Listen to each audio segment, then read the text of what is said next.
ఈ Jitender Reddy movie glimpse రిలీజ్కి వచ్చిన మీ అందరికీ చాలా చాలా థ్యాంక్స్. చాలా మంచి కథతో ఒక పోరాట యోధుడి కథ ఇది. మా ప్రొడ్యూసర్ గారు చాలా ప్రొడక్షన్ వాల్యూస్తో నిర్మించారు. అలాగే మా విరించి వర్మ గారు, నేను ఉయ్యాల జంపాల, మజ్ను 2 సినిమాలకి రాశాను. ఇప్పుడు ఇది 3వ సినిమా మా కాంబినేషన్లో. దీనికి అన్ని పాటలు రాసినందుకు చాలా సంతోషపడుతూ, దీనికి మ్యూజిక్ అందించిన గోపి సుందర్ గారికి, కెమెరామ్యాన్ జ్ఞానశేఖర్ గారికి, ముఖ్యంగా మా సినిమాలో హీరోగా నటించిన రాకేష్ వర్రి గారు నిజంగా జీవించారు. అంటే ఒక ఇలాంటి పాత్రలు చేయటం అనేది చాలా అరుదుగా వచ్చే అవకాశం. చాలా బాగా చేశారు. మా టీం అందరికీ ఆల్ ద వెరీ బెస్ట్ చెప్తున్నాను. Thank you very much. Thank you Rambabu గారు. అండ్ ఇప్పుడు ఇందులో మళ్ళీ పోలీస్ క్యారెక్టరే, బట్ ఎంత రెగ్యులర్గా పోలీస్ క్యారెక్టర్స్ చేసినప్పటికీ కొన్ని క్యారెక్టర్స్ ఏంటి అంటే ఒక సాటిస్ఫాక్షన్ ఇస్తాయి. ఎప్పుడైతే కథలో ఆ సోల్ బలంగా ఉంటుందో, ట్రైలర్ చూసినప్పుడు గుండె ఎలా కొట్టుకుంటుంది. నిజంగానే ఈ ట్రైలర్ గ్లిమ్స్ చూసిన తర్వాత ఆ బీట్ అనేది I could really feel it. So ఒక ఎంతో స్ట్రాంగ్ సోల్ ఉన్న కథ ఇది. ఈ ఫస్ట్ నాకు విరించి గారు అంటే చాలా అభిమానం. ఆయన 2 సినిమాలు నాకు చాలా చాలా ఇష్టం. ఆయన పిలిచి నా క్యారెక్టర్ గట్టయ్య అనే క్యారెక్టర్ ఏదైతే చెప్పారో, సో నేను ఈ సినిమాలో గట్టయ్య అనే ఒక పవర్ఫుల్ రోల్ చేస్తున్నాను. ఇది ఎన్నో వేరియేషన్స్ ఉన్న రోల్ అనమాట. సినిమాకి ఈ కథకి చాలా క్రూషియల్ ఈ క్యారెక్టర్. సో విరించి గారు అంటే నాకు ఎంతో, ఆ 2 సినిమాలు ఏది మజ్ను కానీ అటు ఉయ్యాల చంపాల కానీ 2 చాలా టచింగ్ సినిమాలు విరించి గారు. అప్పటి నుంచి ఆయన అంటే చాలా అభిమానం. సో నన్ను పిలిచి ఈ చక్కటి క్యారెక్టర్ ఈ గొప్ప సినిమాలో ఇచ్చినందుకు నిజంగా చాలా చాలా కృతజ్ఞతలు. ఎందుకంటే జితేందర్ రెడ్డి అనే కథ నాకు విరించి గారు చెప్పినప్పుడు అంటే ఎంత స్ట్రెంగ్త్ ఉంది ఆ క్యారెక్టర్లో. జితేందర్ రెడ్డి క్యారెక్టర్ చేయడం నిజంగా మా బ్రదర్ రాకేష్ యూనో కెరియర్కి ఒక మైల్ స్టోన్ ఆర్ అదొక అదృష్టంగా నేను భావిస్తున్నా. సో అంత పవర్ఫుల్ క్యారెక్టర్. అంటే ఈ కథ గురించి డైరెక్టర్ గారు చెప్పడమే కాదు, నా ఫ్రెండ్స్ ఎవరైతే జగిత్యాల నుంచి ఉన్నారో వాళ్ళు కూడా జితేందర్ రెడ్డి గారి గురించి చెప్తుంటే నిజంగా రోమాలు నిక్కపొడుచుకోవడం అనేది నాకు జరిగిందనమాట. So very very happy being a part of Jitender Reddy. And ముఖ్యంగా జ్ఞాన్ శేఖర్ గారు కెమెరామ్యాన్. ఆయన ఎంతో శ్రద్ధ తీసుకుని ప్రతి డీటెయిల్ని, అంటే నేను క్యారెక్టర్ చేస్తున్నప్పుడు కూడా ఏ ఎక్స్ప్రెషన్ ఎంత కావాలి, ఎలా స్క్రీన్ మీద ఎలా ప్రొజెక్ట్ అవుతుంది అనేది ఎక్స్ప్లెయిన్ చేసి చేయించారు. So very very happy being a part of it. And డెఫినెట్గా ఈ సినిమా అందరికీ అంటే చూసిన ప్రతి ఒక్కళ్ళని ఆలోచింపచేసి అరే ఇలాంటి హీరోలు మన సమాజంలో ఇంకా ఉంటే బాగుండు అనిపిస్తుంది అనే నమ్మకం నాకుంది. Thank you so much. Press media మిత్రులందరూ కూడా మాకు సహకరించి ఇక్కడికి వచ్చినందుకు అందరూ కూడా కృతజ్ఞతలు. జితేందర్ రెడ్డి తన యొక్క జీవిత చరిత్రను ఇప్పుడున్నటువంటి సమాజానికి అందజేయాలి, ఇప్పుడు జనరేషన్కు తెలియజేయాలనే ఒక తపనతో ఈ సినిమాని తీయడానికి ప్రయత్నం చేసినప్పుడు మా యూనిట్ సభ్యులందరూ కూడా సహకరించి, ముఖ్యంగా విరించి గారు, ఇందాక రవి గారు చెప్పినట్టు వారు ఒక ఫ్యామిలీ ఓరియంటెడ్ మూవీస్ చేసి సక్సెస్ఫుల్గా చేసినటువంటి వారు. మరి ఈరోజు జితేందర్ రెడ్డి యొక్క జీవిత చరిత్ర తను తెలుసుకున్న తర్వాత ఈ సినిమా తను చేయాలనే నిర్ణయం తీసుకొని ఒక సాహసం వారు చేశారు. ఒక అద్భుతంగా వారు ఈ సినిమాను తీయడం జరిగింది. వారికి థ్యాంక్ యూ. అదేవిధంగా ఇందాక జ్ఞానశేఖర్ గారు మరి ఇప్పుడు లేరు. ఎన్నో సినిమాల్లో మీ అందరికీ పరిచయమే. ఎన్నో సినిమాల్లో వారు మరి కెమెరా తన యొక్క ప్రతిభను అనేక సినిమాలలో అనేక అవార్డులు తీసుకున్నటువంటి వారు. ఒక స్క్రీన్ మీద సినిమాను మనకు అద్భుతంగా చూపించడానికి కోసం ఆయన కెమెరా మోయడమే కాదు, మా అందరి బరువు కూడా ఆయన మోశారు. మాకు ఎక్స్పీరియన్స్ లేకుంటే తన యొక్క ఎక్స్పీరియన్స్ను, తన యొక్క అనుభవాన్ని మాకు పంచి మా వెనుక తను ఉన్నారు. వారికి కూడా ఈ సందర్భంగా థ్యాంక్ యూ చెప్తున్నాను. అదేవిధంగా అనేక మంది మరి జితేందర్ రెడ్డి క్యారెక్టర్ గురించి చాలామందికి అంటే ఏంటి జితేందర్ రెడ్డి క్యారెక్టర్ అనేది అందరికి కూడా ఒక ఇంతియాజం ఉంది. అయితే జితేందర్ రెడ్డి తన ప్రతి అడుగులో అంటే ప్రతి ఒక హీరో క్యారెక్టర్, ప్రతి అడుగులో కూడా అతను వేసే ప్రతి అడుగు కూడా హీరోయిజం ఉట్టిపడేటువంటి క్యారెక్టర్. మరి అటువంటి క్యారెక్టర్ రోల్ ఎవరైనా కూడా ఎంత పెద్ద హీరో అయినా కూడా చేయడానికి రెడీ అయిపోతాడు. కానీ జితేందర్ రెడ్డి క్యారెక్టర్లో దానికి కనెక్ట్ అయిపోయి దానిలో జీవించి నేనే జితేందర్ రెడ్డిని అనుకొని మరి దానిలో జీవించినటువంటి మన రాకేష్ వర్రే. నాకు తెలిసి ఈ సినిమా రిలీజ్ అయిన తర్వాత ఆడియన్స్, జనము, మనము అందరం కూడా తన పేరు రాకేష్ వర్రే మర్చిపోయి జితేందర్ రెడ్డి అని కొంతకాలం గుర్తుంచుకునేటువంటి ప్రతిభ ఈ సినిమాలో కనబరిచాడు. అదేవిధంగా అనేక మంది మాకు సహాయం చేశారు, కోఆపరేట్ చేశారు. తెర వెనుక కనబడకుండా కూడా అనేక మంది మాకు సహకరించారు. అందరికి కూడా ఈ సందర్భంగా నేను ధన్యవాదాలు తెలియజేస్తున్నాను.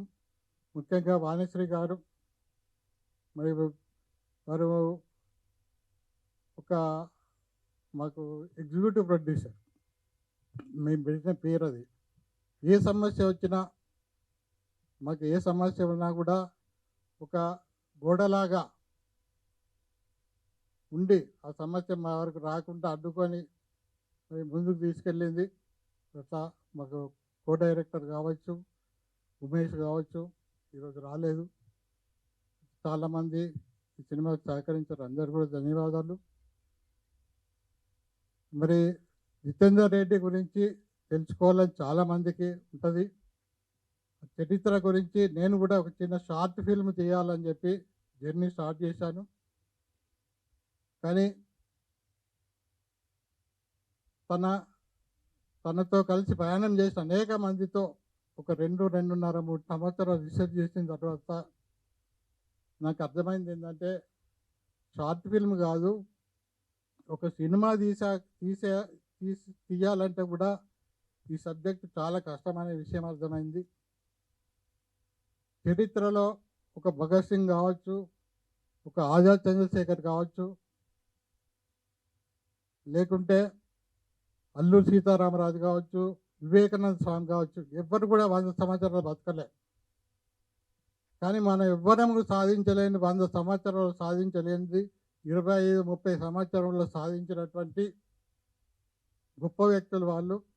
వాళ్ళ చరిత్ర పుస్తకం చదివినప్పుడు మరి ఏ పేజీ ఇందులో ఇంపార్టెంట్ కాదు అని చెప్పటానికి మనం చెప్పలేం. ప్రతి పేజీ కూడా అంత ఇంపార్టెంట్, అంత ముఖ్యం. కాబట్టి జితేందర్ రెడ్డి జీవితంలో జరిగిన ప్రతి అడుగు, అతను వేసిన ప్రతి అడుగు, ప్రతి సంఘటన కూడా అంత ముఖ్యమైనటువంటి సంఘటన. అటువంటి అంత పెద్ద సబ్జెక్టును మరి మేము ఇందాక మీకు ఒక 55 సెకండ్స్ టీజర్ చూపించాం. ముందు మనం ఒక ట్రైలర్, ఒక 1.5 మినిట్ ట్రైలరు, తర్వాత ఒక 2 గంటల సినిమా. 2 గంటల్లో జితేందర్ రెడ్డికి సంబంధించిన చరిత్రను చూపించే ప్రయత్నం చేశాం. అది ఒక గొప్ప సాహసం విరించి గారు చేశారు. అద్భుతంగా ఈ సినిమా తీయడం జరిగింది. మరి మీడియాకు నేను ఒక రిక్వెస్ట్, చరిత్ర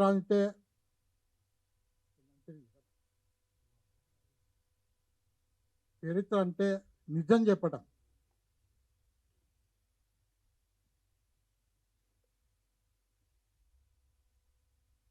నిజాన్ని ఉన్నది ఉండగా చెప్పడమే చరిత్ర. ఒక దొంగను, ఒక స్మగ్లర్ని ఒక హీరోగా వాళ్ళని అట్లా ఇమేజ్ చేసి వాళ్ళని అటువంటి క్రియేట్ చేసి ఈ సమాజానికి మనం ఏం సందేశం ఇస్తాం? కానీ ఒక నిజాన్ని, ఒక చరిత్రను, నిజంగా జరిగిన చరిత్రను మరుగున పడకూడదనే ఉద్దేశంతో ఒక సంఘ విద్రోహ శక్తులు, యాంటీ సోషల్ ఎలిమెంట్స్తో ఫైట్ చేసినటువంటి జితేందర్ రెడ్డి గారి చరిత్రను ఈరోజు ప్రజల్లోకి తీసుకొని వస్తున్నాం. మీడియా మిత్రులకు, ప్రెస్ వాళ్ళకు, ఎందుకంటే దీన్ని ముందుకు తీసుకెళ్లాలంటే మీ నుంచి అవుతుంది. మీరే ఈరోజు దీన్ని అందరికి కూడా చేరవేయగలిగేది ఒక మీడియానే. కాబట్టి మీకు నేను రిక్వెస్ట్ చేసుకుంటున్నాను, ఒక నిజమైన చరిత్రను భావి భారత పౌరులుగా ఎదిగేటువంటి ఈ సమాజం నెక్స్ట్ జనరేషన్ కోసం మీరు ఈ చరిత్రను మొత్తం చేరేలాగా మీరు అందరు కూడా సహకరిస్తారని ఆశిస్తూ జై హింద్. థ్యాంక్ యూ రవీంద్ర రెడ్డి గారు. సో మీకు తెలుసు, నేను అంతకుముందు చేసిన ఈ 2 సినిమాలు కూడా లవ్ స్టోరీసే. నాకు కొద్దిగా హ్యూమర్ అంటే బాగా ఇష్టం. అలా అని చెప్పి హ్యూమర్ ఒకటే కాదు, ఎనీ హ్యూమన్ ఎమోషన్స్, మంచి డ్రామా ఉంటే నాకు చాలా ఇష్టం అన్నమాట. సో నెక్స్ట్ ఇంకా ఫర్దర్గా చాలా సినిమాలు స్టోరీస్ రాస్తూ అన్నిట్లో ట్రయల్ చేస్తూ, కొన్ని ఫెయిల్ అవుతూ, కొన్ని ఎదురుకెళ్తూ రకరకాలుగా లేట్ అయింది. సో ఆ మధ్యలో అనుకోకుండా ఒకరోజు జ్ఞానశేఖర్ గారు ఫోన్ చేశారన్నమాట. ఒక స్టోరీ ఉంది చేస్తావా అని చెప్పి. సరే వెళ్ళి విందాం. నాకేంటంటే వేరే వాళ్ళ స్టోరీలు అంటే ఓకే, స్టోరీ బాగున్నా కూడా మనకు కనెక్ట్ అయ్యి, అంటే మనమే డైరెక్ట్ చేయాలంత కనెక్షన్ రావటం అనేది కష్టం కదా. సో ఎందుకు ఎవరు చెప్పినా కానీ ముందే చెప్తాను, నాకు మోస్ట్లీ నచ్చండి. బాగుంటే మీరు డైరెక్ట్ చేస్తే నేను చూసి బాగుందంటాను, కానీ నేను డైరెక్ట్ చేయాలంటే కనెక్షన్ లేకపోతే నేను చేయడం చాలా కష్టం అని చెప్పి మోస్ట్లీ ప్రిఫర్ చేయనమాట వింటాం. సో ఆ రోజు వెళ్ళి వినటానికి వెళ్తే, లేదు చెప్పడానికి ఏం లేదండి, బుక్ని చదువుకోండి అని చెప్పి అది బుక్ ఇచ్చారన్నమాట. సో ఆ బుక్ చదివాను ఒక 1 వీక్. సో చదివిన తర్వాత ఇంకా డౌట్స్ లేవన్నమాట. ఇది గ్యారంటీ, ఇంత పవర్ఫుల్ క్యారెక్టర్, గ్యారంటీ ఇంకా నో చెప్పకూడదు అనిపించింది అనమాట. సో నిజంగా అలాంటి స్టోరీ నా దగ్గర రావటం నేను చాలా లక్కీ అనుకుంటాను. సో నేను తర్వాత ఆ విలేజ్కి వెళ్ళాను. చాలామంది ఆయన ఫ్రెండ్స్ని, ఇప్పుడు ముసలివాళ్ళగా ఉండిపోయి ఇంకా డెత్ బెడ్ మీద ఉన్న వాళ్ళని కూడా కలిసి ఇంటర్వ్యూ చేసి అన్నీ తెలుసుకుంటే అప్పుడు ఆయన గురించి నాకు అర్థమైందన్నమాట. అందరూ ఒకే మాట చెప్తున్నారు ఆయన గురించి, ఆయన లెజెండ్ అనేది వాళ్ళ మాటలు వింటుంటే అప్పుడు అనిపించింది మాట, నిజంగా ఒక మనిషి ఇలా ఉన్నాడా, నిజంగానే ఇలాంటి పవర్ఫుల్ క్యారెక్టర్ నిజంగా నా దగ్గరకు వచ్చింది. నేను అసలు ఇంత పవర్ నేను చేయగలనా లేదా, ఎలా చేయాలి అనే దాంట్లో నేను బాగా రీసెర్చ్ చేసి ఇది గ్యారంటీ వదలకూడదన్న దృష్టిలో చాలా కష్టపడి ఈ స్టోరీ అంతా రాసుకుని ఫైనల్గా ఇది ఇవాళ వర్కౌట్ అయిందన్నమాట అది. సో దీనికి మాకు బ్యాక్ బోన్గా ఉన్నది జ్ఞానశేఖర్ గారు, కెమెరామెన్ గారు. సో ఆయన ఏంటంటే ముందే చెప్పాను ఆయనకి, సార్ మీరు చేస్తేనే ఈ సినిమా నేను డైరెక్ట్ చేస్తాను, ఎందుకంటే ఆయన అంత పవర్ఫుల్ సినిమాలు చేశారు, పీరియాడిక్ సినిమాలు చేశారు. సో నాకు నా ఎమోషన్స్ ఆయనకు బాగా తెలుసు. సో ఆ విధంగా మా ఇద్దరితో టీం కింద చేసామన్నమాట. అలాగే గోపి సుందర్ గారు, సో ఆయనకు కూడా మనకి లవ్ స్టోరీస్, లవ్ పాటలు అని తెలుసు, కానీ ఆయన మలయాళంలో చాలా మాస్ మూవీస్ కూడా ఆయన మంచి మ్యూజిక్ ఇచ్చారు. సో ఈ సినిమాలో కూడా ఏంటంటే ఆర్ఆర్ అంతా చేస్తున్నారు అన్నమాట ఇప్పుడు. సో చూస్తుంటే ఆయన అంటున్నారు, ఏంటిది సినిమా అసలు ఎక్కడ ఆగట్లేదు, స్టార్ట్ అయితే ఎక్కడ మ్యూజిక్ గ్యాప్ కూడా ఇవ్వడానికి లేదు, అసలు ఇది చాలా బాగుందని చెప్పి ఆయన బాగా ఎగ్జైట్ అయ్యారు అనమాట. నాకు కూడా ఇన్ని సంవత్సరాల తర్వాత ఈ సినిమాతోటి ఇంత మంచి క్యారెక్టర్ని తీసుకుని మీ దగ్గర రావడం నాకు చాలా హ్యాపీగా ఉంది, చాలా ప్రౌడ్గా కూడా ఉంది యాక్చువల్లీ. సో ఇది అందరికీ నచ్చిందని నేను ఎక్స్పెక్ట్ చేస్తున్నాను. థ్యాంక్ యూ అండి. థ్యాంక్ యూ వీరేంద్ర శర్మ గారు. Thank you. నమస్కారం. ముందుగా మీడియా వాళ్ళందరికీ నా స్పెషల్ థ్యాంక్స్. అక్కడ మార్నింగ్ ఈవెంట్ ఉన్నా కూడా ఈ టైం తీసుకుని ఇక్కడ వచ్చినందుకు thank you so much. It means a lot to us. మీ అందరికి తెలిసిన విషయం, నేను క్యారెక్టర్ ఆర్టిస్ట్గా స్టార్ట్ చేయి మిర్చి, బాహుబలి, గూఢాచారి ఇలా చేస్తూ ఎవరికి చెప్పొద్దు అనే సినిమాతో హీరోగా వచ్చాను. ఆ సినిమా సక్సెస్ అవడానికి కారణం ఇద్దరు, ఒకరు ఆడియన్స్ అండ్ ఇంకొకరు మీడియా వాళ్ళు. నా నమ్మకం ఏంటంటే లైక్ హానెస్ట్గా సినిమా తీస్తే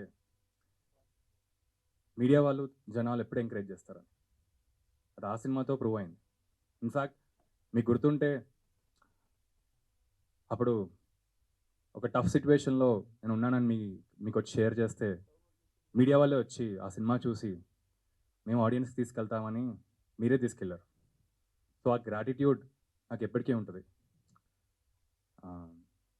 అందుకే మేమందరం మా first step like good step అవ్వాలని, ఒక మంచి ఇంటెన్షన్స్తో మూవ్ అవ్వాలని ఫస్ట్ ఇలా గ్యాదర్ అవుదాం మీడియా వాళ్ళతో, ఇక్కడి నుంచి కిక్ స్టార్ట్ చేద్దామని అనుకుని ఇలా మేమందరం గ్యాదర్ అయ్యాం. అండ్ ఈ సినిమా గురించి, నేను ఈ సినిమాలో ఉండటమే ఒక చిన్న మిరాకిల్. అంటే నేనున్న సిచ్యువేషన్లో అప్పుడు ఎవరికి చెప్పేది తర్వాత హీరోగా ఇంకొక సినిమా చేస్తున్నాం. అది ఆల్మోస్ట్ ఒక 10 డేస్లో అయిపోద్ది. అండ్ దాని తర్వాత ఇంకో నెలలో ఇంకొక సినిమా స్టార్ట్ అవుద్ది. అప్పుడు ఈ సినిమా వచ్చింది నాకు. నేను ఈ సినిమా చేయాలంటే 2 సినిమాలు ఆపాలి, అండ్ ఓన్ ప్రొడక్షన్ అది కూడా.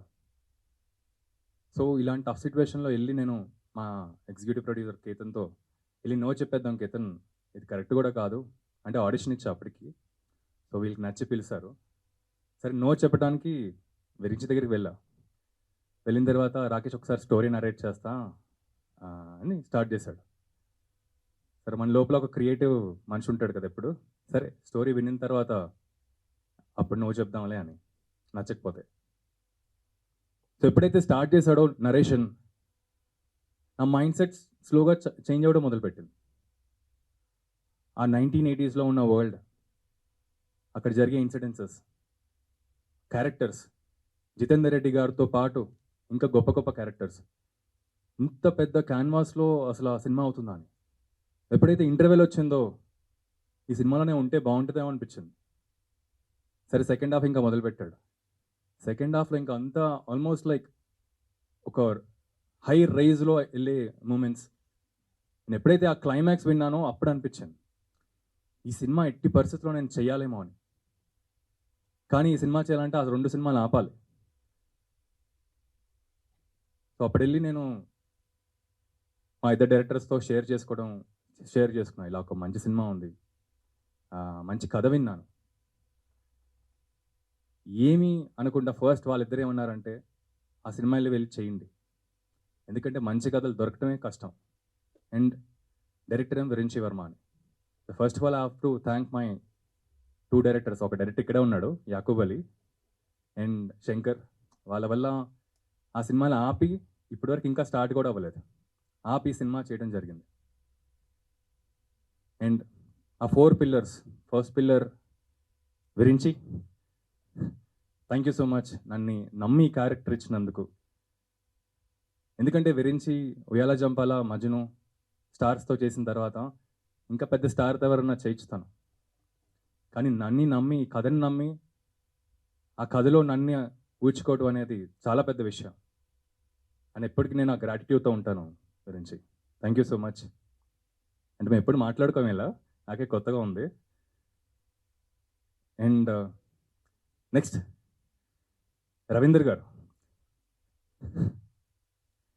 నేను సినిమా చేయడానికి 2 కారణం అండి. ఒకటేమో కథ, సెకండ్ ఏంటంటే ఇది నా ఎమోషనల్ కనెక్ట్.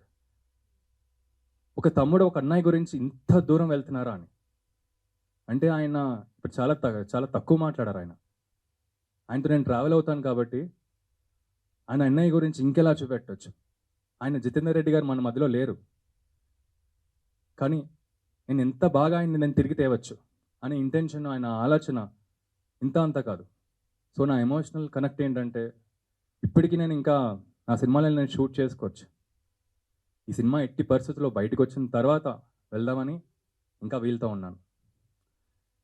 అండ్ రవీందర్ గారు, నేను మనస్ఫూర్తిగా కోరుకుంటున్నాను ఈ సినిమా పెద్ద బ్లాక్ బస్టర్ అవ్వాలి మీకోసం, అండ్ మీకు బోలని డబ్బులు రావాలని. ఎందుకంటే మీకు మీ అన్నయ్య మీద ఉన్న ఇష్టంతో. And third very important pillar, ప్రస్తుతానికి ఇక్కడ లేరు, మా డిఓపి జ్ఞానశేఖర్ గారు. ఇన్ఫ్యాక్ట్ ఆయనే నన్ను రిఫర్ చేశారు ఈ స్క్రిప్ట్ వినిన తర్వాత.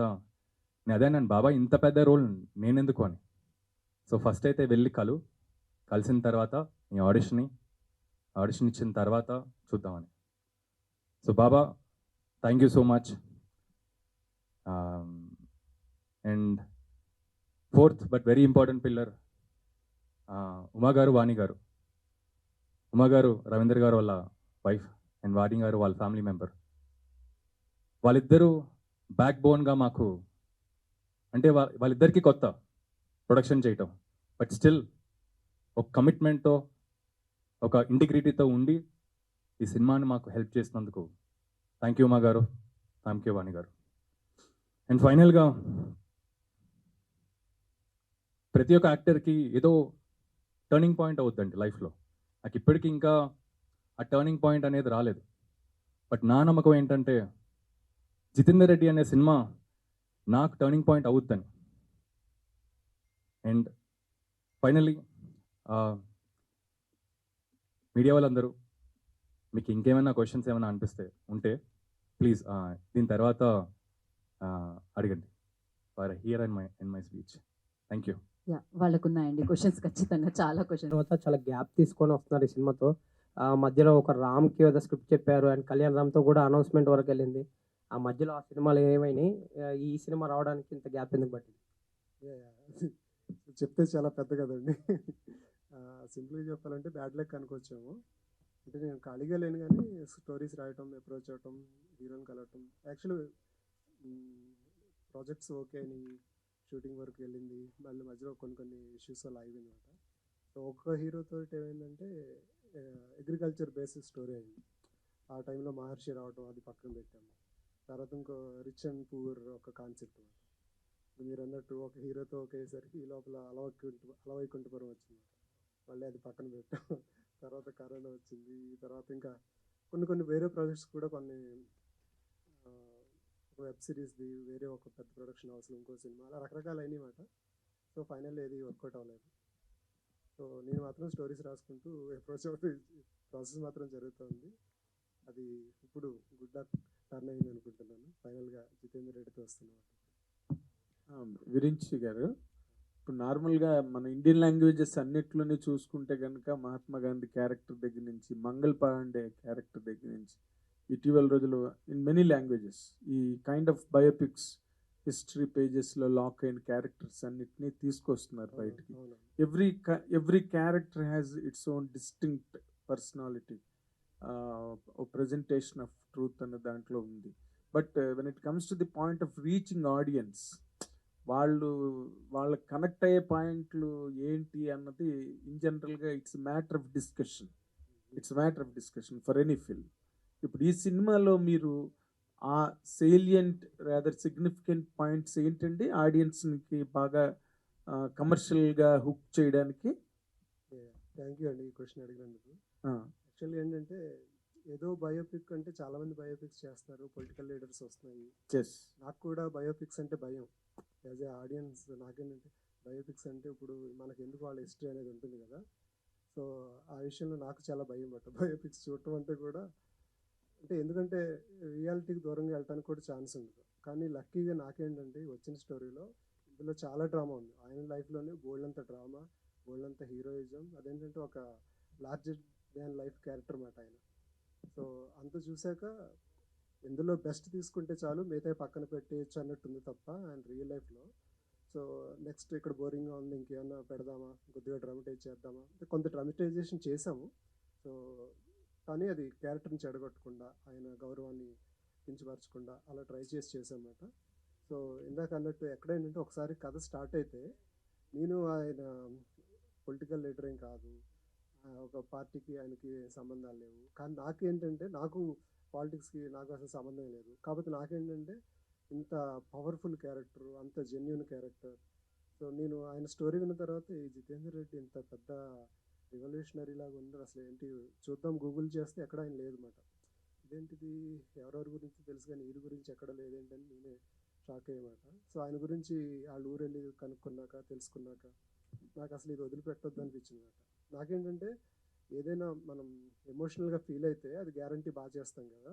సో ఉయ్యాల జంపాలైనా మజ్ను అయినా కూడా ఒక లవర్ హార్ట్ ఉంటుంది. ఇందులో కూడా ఒక లవర్ హార్ట్ ఉంది. ఈ లవర్ ఏంటంటే ఒక అమ్మాయినే కాదు, ఒక దేశాన్ని ప్రేమించగల ఒక పెద్ద లవర్ మాట ఇతను. సో ఈ లవర్ స్టోరీ నేను ఎందుకు చేయకూడదని దృష్టిలోనే నేను తీసుకున్న ఈ స్టోరీని. ఇందులో చాలా కమర్షియాలిటీ ఉంది. ఈ కమర్షియాలిటీ ఏ రేంజ్ అంటే, సో మిగతా లవ్ స్టోరీలో ఎలా హీరోని తన స్పేస్లో ఊహించుకుంటారో, ఇది నేను అలా అవ్వలేను. అట్లీస్ట్ ఇలా అయిన వాళ్ళన్నా నాకు దగ్గర అయితే చాలు, నాకు ఇలాంటి మనిషి ఒకడన్నా నాకు పరిచయం అయితే చాలు అన్న రేంజ్లో ఈ క్యారెక్టర్ ఉందన్నమాట. సో అందువల్ల నేను డైరెక్షన్ చేయడానికి నేను అంతవరకు ఆలోచించిన తప్ప ఒకసారి స్టోరీ విన్న తర్వాత ఆ క్యారెక్టర్ నన్ను ట్రై చేసిందని చెప్పొచ్చు నేను. అయితే మీరు ఇందాక చెప్పినట్టుగా జితేందర్ రెడ్డి గురించి, ఆయన గురించి గూగుల్లో కానీ ఎక్కడ దేర్ ఇస్ నో అసలు ప్రాపర్ కంటెంట్ అన్నది ఎక్కడ లేదు. లేదు లేదు. ఎక్కడో ఆ టైంలో కొంచెం తెలిసిన వాళ్ళకి ఫెయింట్ మెమరీ అది అవును. జితేందర్ రెడ్డి క్యారెక్టర్ అనేది. ఇప్పుడు ఒక అల్లూరి సీతారామరాజు గారి క్యారెక్టర్ లాగో లేకపోతే ఇంకోటో కాదు. యాజ్ ఇట్ ఈజ్ నాకు అల్లూరి సీతారామరాజు గారి క్యారెక్టర్ అనిపించింది. ఓకే. ఎందుకంటే ఆయన ఒక రెవల్యూషనరీగా ఒక 6-7 ఇయర్స్ మాత్రమే ఆయన బ్రిటిష్ వాళ్ళని ఎస్, గడగలాడించాడు. రెవల్యూషన్ ఉన్నది అంతే. ఒక 5-7 ఇయర్సే. కాకపోతే ఒక 5-7 ఇయర్స్ టోటల్ బ్రిటిష్ సామ్రాజ్యాన్ని గడగలాడించడం అంటే అది మామూలు విషయం కాదు. తర్వాత ఆయన చనిపోయినా కూడా ఇప్పటికీ మనం గుర్తుపెట్టుకుంటున్నామంటే సో ఆయన హీరోయిజం అది కదా. సో నేను కూడా జితేందర్ రెడ్డి గారు ఏంటంటే ఒక రియల్ హీరోని ఒక రియల్ యాక్షన్ హీరోయిన్. ఒక ఇంత మంచి క్యారెక్టర్తో పాటు అంత ధైర్యం ఉండి ఎవరికి ఎదురు తిరగటానికి ధైర్యంగా జనాల కోసం పోరాడే ఒక వ్యక్తి. మనం పోరాటం, తిరగబడ్డాడు ఇవన్నీ అంటే భయం వేస్తుంది మనకి. కానీ మీరు స్టోరీలోకి వస్తే కనుక సో అతన్ని డ్రైవ్ చేసే మోటివ్ ఏంటి, అతను ఎన్ని మంది విలన్స్ ఎంతమంది అటాక్స్ చేసినా ఆయన నమ్మిన ఒక ప్రిన్సిపల్ కోసం ఆయన అలా ముందుకు వెళ్తూ ఉన్నాడు అనే పర్స్పెక్టివ్లో మీరు చూస్తే దానికన్నా కమర్షియాలిటీ ఏది లేదన్నమాట. సో అందువల్లే నేను ఓకే. ఇప్పుడు రామ్ గోపాల్ వర్మ గారు చేసే సినిమాలన్నింటిలోని లక్ష్మీ ఎన్టీఆర్ కానీ లేకపోతే అదర్వైజ్ ఫిల్మ్స్ ఆయన చేసిన వాటిలో ఆ క్యారెక్టర్లు లుక్స్కి చాలా దగ్గరగా తీసుకొచ్చే ఆర్టిస్టులను ఒక ఎన్టీ రామారావు క్యారెక్టర్, చంద్రబాబు గారి క్యారెక్టర్ ఇట్లా పెడతారు. మీరు ఈ క్యారెక్టర్ ఫిట్టింగ్ రాకేష్ పర్ఫెక్ట్గా అట్లా ఉన్నాడా, లేకపోతే మీరు ఓన్లీ ఒక ఆర్టిస్ట్ని ప్రజెంట్ చేసినట్టుగానే చేశారు ఇందులో?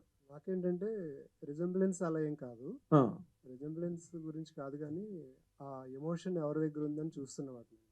నేను యాక్చువల్లీ మేము చైల్డ్ ఎపిసోడ్ స్టార్ట్ చేస్తాం, ఇంకా లేట్ చేయొద్దు త్వరగా చేద్దామని చెప్పి ఫిబ్రవరిలో షూటింగ్ స్టార్ట్ అయిపోయింది. ఫిబ్రవరిలో షూటింగ్ స్టార్ట్ చేశాక నెక్స్ట్ మార్చ్లో షూటింగ్ పెట్టుకుందాం అనే దాంట్లో హీరో ఇంకా ఫైనలైజ్ అవ్వలేదు మాకు. అప్పుడు మార్చ్, ఏప్రిల్, మే 3 మంత్స్ వెయిట్ చేసాం. 3 మంత్స్లో ఆ ఇండస్ట్రీలో ఉన్న అందరినీ ఆడిషన్ చేసాం కానీ ఎవరు సూట్ అవ్వలేదు. ఫైనల్గా నేను చూసేది ఏంటంటే అందం కాదు, లుక్ కాదు, ఏది కాదు. నేను ఏదైతే కథలో చదువుతూ నేను ఇమాజిన్ చేసుకున్నప్పుడు ఒక జితేందర్ రెడ్డిని ఊహించుకున్నాను. సో ఆ జితేందర్ రెడ్డి ఆ ఎమోషనల్గా ఎవరన్నా నాకు ఇతనన్న ఒక ఫీలింగ్ ఎవరు తీసుకొస్తారని వెయిట్ చేస్తున్నప్పుడు ఫైనల్గా రాకేష్ దొరికాడు అనమాట. సో అప్పుడు ఇంకా ఫిక్స్ అయ్యాం, ఇంకా ఎంతకన్నా ఇంకెవరు అవసరం లేదు మనకి. Is the Jitender Reddy. Emotionally అంత పవర్ఫుల్, ఒక సోల్తో పాటు ఒక ఎనర్జీ, ఒక ఆవేశం, ఇవన్నీ దొరకటం అనేది చాలా కష్టం.